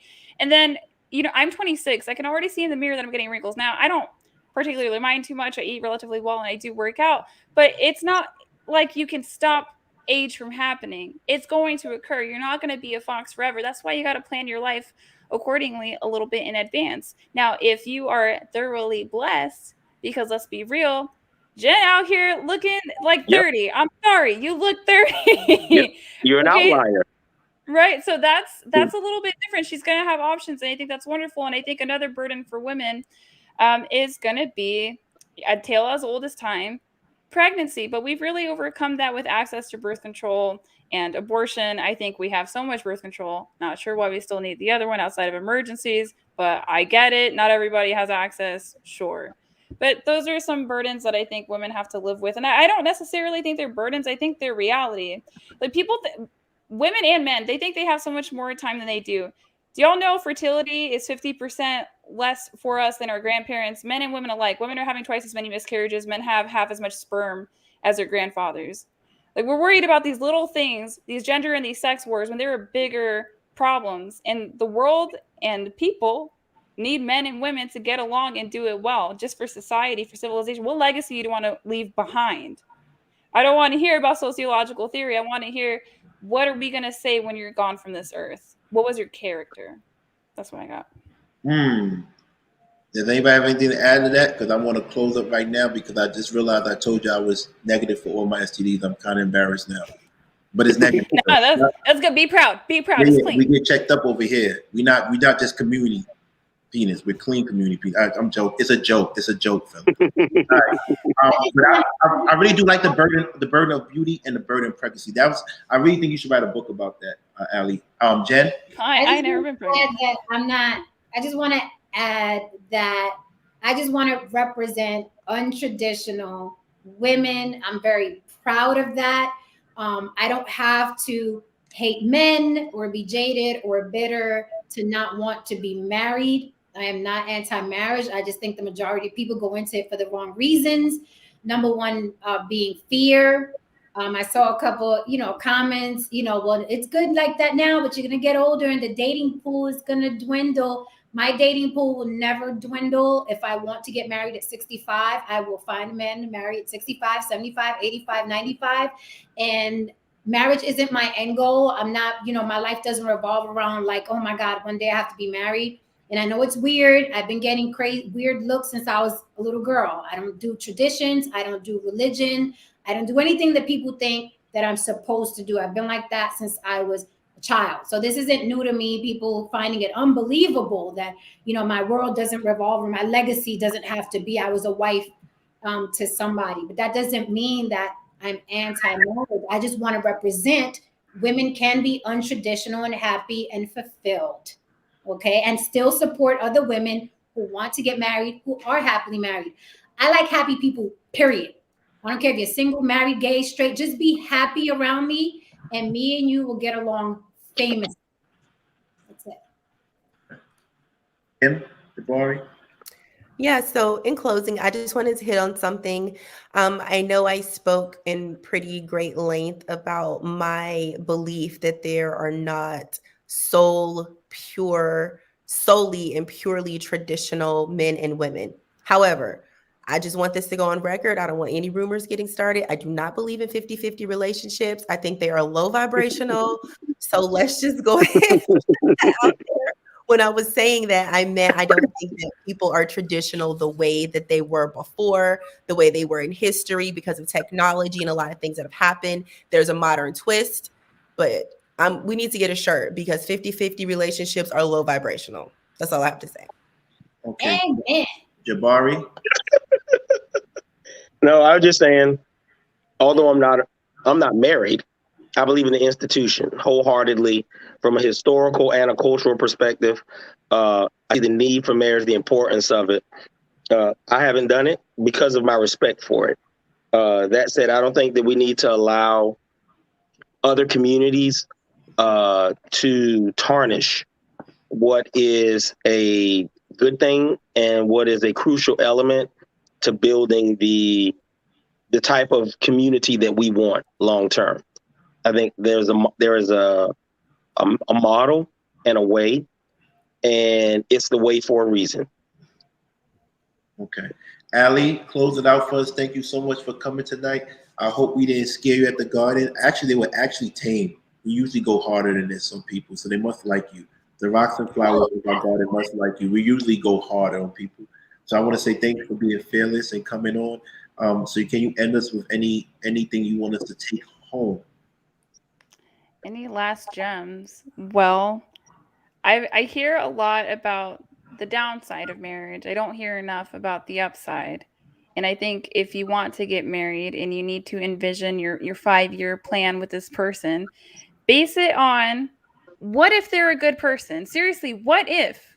What if you run into a good man? Plan for that. People will plan for the worst. Nobody ever plans for the best. Why don't you try playing around with that and see what's going to match for you? Because I have a lot of fear and hesitation. I'm scared. I'm engaged, right? I'm divorced. And I worry about, is this going to work out? But I believe that he's a good man, and I believe that he's going to do what he says he's going to do. He's proven that he's going to do what he says, and I feel like I can follow him. So, and if he sucked, I'd be telling y'all, don't do it. Don't get married. Run for the hills. But I think it's possible to run into a good man. Thank you. Thank you. And thank you to the garden. I appreciate everybody. Please go and check out Malik Yoba's interview on the Block with Jen earlier. It was a smash hit. Please go and support her. Go and support the Real Femme Sapien. Please go and support her page. Let's get her up to 50,000 by next week. 50,000 by next week. She's doing her thing anyway. Shout out to Kim. I'll tell you, one of the greatest interviews we had on YouTube ever. Please go and support her page as well. Thank you, Tracy Little. You already bought me a ring. Now you give me some rims. Thank you. I appreciate you. Shout out to Jabari for always coming from some insight. And I would like to see the information you have with you and Kim to compare it, because I am an academic by nature, despite the fact I look like a breakdancer today. I am an academic by nature. Thank you. And I caught the shade, Jen. If I had a suit, I'd get more subscribers. Like, yeah, you caught that, right? Y'all caught the shade. Like, I dress like you. What are you talking saying? about? If I had a suit, I caught this. It's okay. It's cool, man. It's cool. It's cool, sis. It's cool, sis. I got you. Tell Allie to come back on Tuesday for a Queen's Quarter. Right. I want to come back. I didn't think this was going to go so well, because I'm not going to lie to y'all. I am very traditional, very conservative. I don't get to talk to the other side a lot. I want to, but they be screaming at me. But you ladies appear to be ladies. So let's do this again. Too, in all fairness. No. Jen and Kim scream, and Lucky screams too. They scream, but you have your own, and we do Queen's Court every Tuesday at 9 p.m. Eastern time. So you always welcome to come and talk about the topics. And Jen could write you in the chat room. You're just a different perspective. Like I said, you're the next wave. You're the next wave. So that's big. And then Nikki is a lawyer. She comes on there, the Glow Code, but she comes from a faith-based thing. Angle. So I'm the only heathen on the panel. No, you're not. I don't. I'm mixed. I don't know. I'm mixed, so I'm right there. I'm Christian, but I'd be repenting. All right. Yeah, I love her. Oh my God, I love her. She's so good. So with that being said, thank you so much for coming through, and everybody have a good night. Be safe out there, and please go and get checked. STDs, COVIDs, go and get checked. Make sure you clean. And then after you realize that you clean, fellas and ladies, the prices go up. Stay celibate. The prices go up. I'm celibate now. Jen, what you gonna say now? I'm good. I'm out here and nobody's getting nothing from me. Nobody can sleep with me. Nobody. Yesterday's price is not today's price, right, King? That's not today's price. He's celibate because he's been on camera for 2 hours, but as soon as he jumps off. No, I'm not. Somebody swipe. No, I'm not. What I'm gonna do is I'm really gonna just be grateful, because I really got to hear from you people today, and y'all really are really brilliant. Like, and it's like y'all so convincing to the point that I don't know which side I'm on. Like, I want to go this side, I want to go side, because Jen had me think I should be a polyamorous person, but talking to Ali and Jay, I gotta get married for the legacy, right? I gotta get married. I don't know. Evolutionarily speaking, like spreading your seed far is technically winning. So I got a few perspectives. Well, say that for the next show, Ali. I'm celibate too. How did you get polyamory for me? No, I'm not. No, what happened is, Ali, I found somebody special and I'm trying to, make it work. That's all. Good. Okay. Yeah. Good luck. Yeah, that's It's it. hard. Yeah, so for now. But I got the prices went up. That's it. Anyway, take care, everybody. Have a good one. Bye. Take it easy, guys. Is this working? Is this good? Hey, can you see me? Let me know when we're off. Yeah, I can see. I don't know. I'm trying to see the off. I'm clicking it, but something's wrong. I think my page free. So maybe it should come off. And can I hit you on the IG? Yeah. All right. See ya.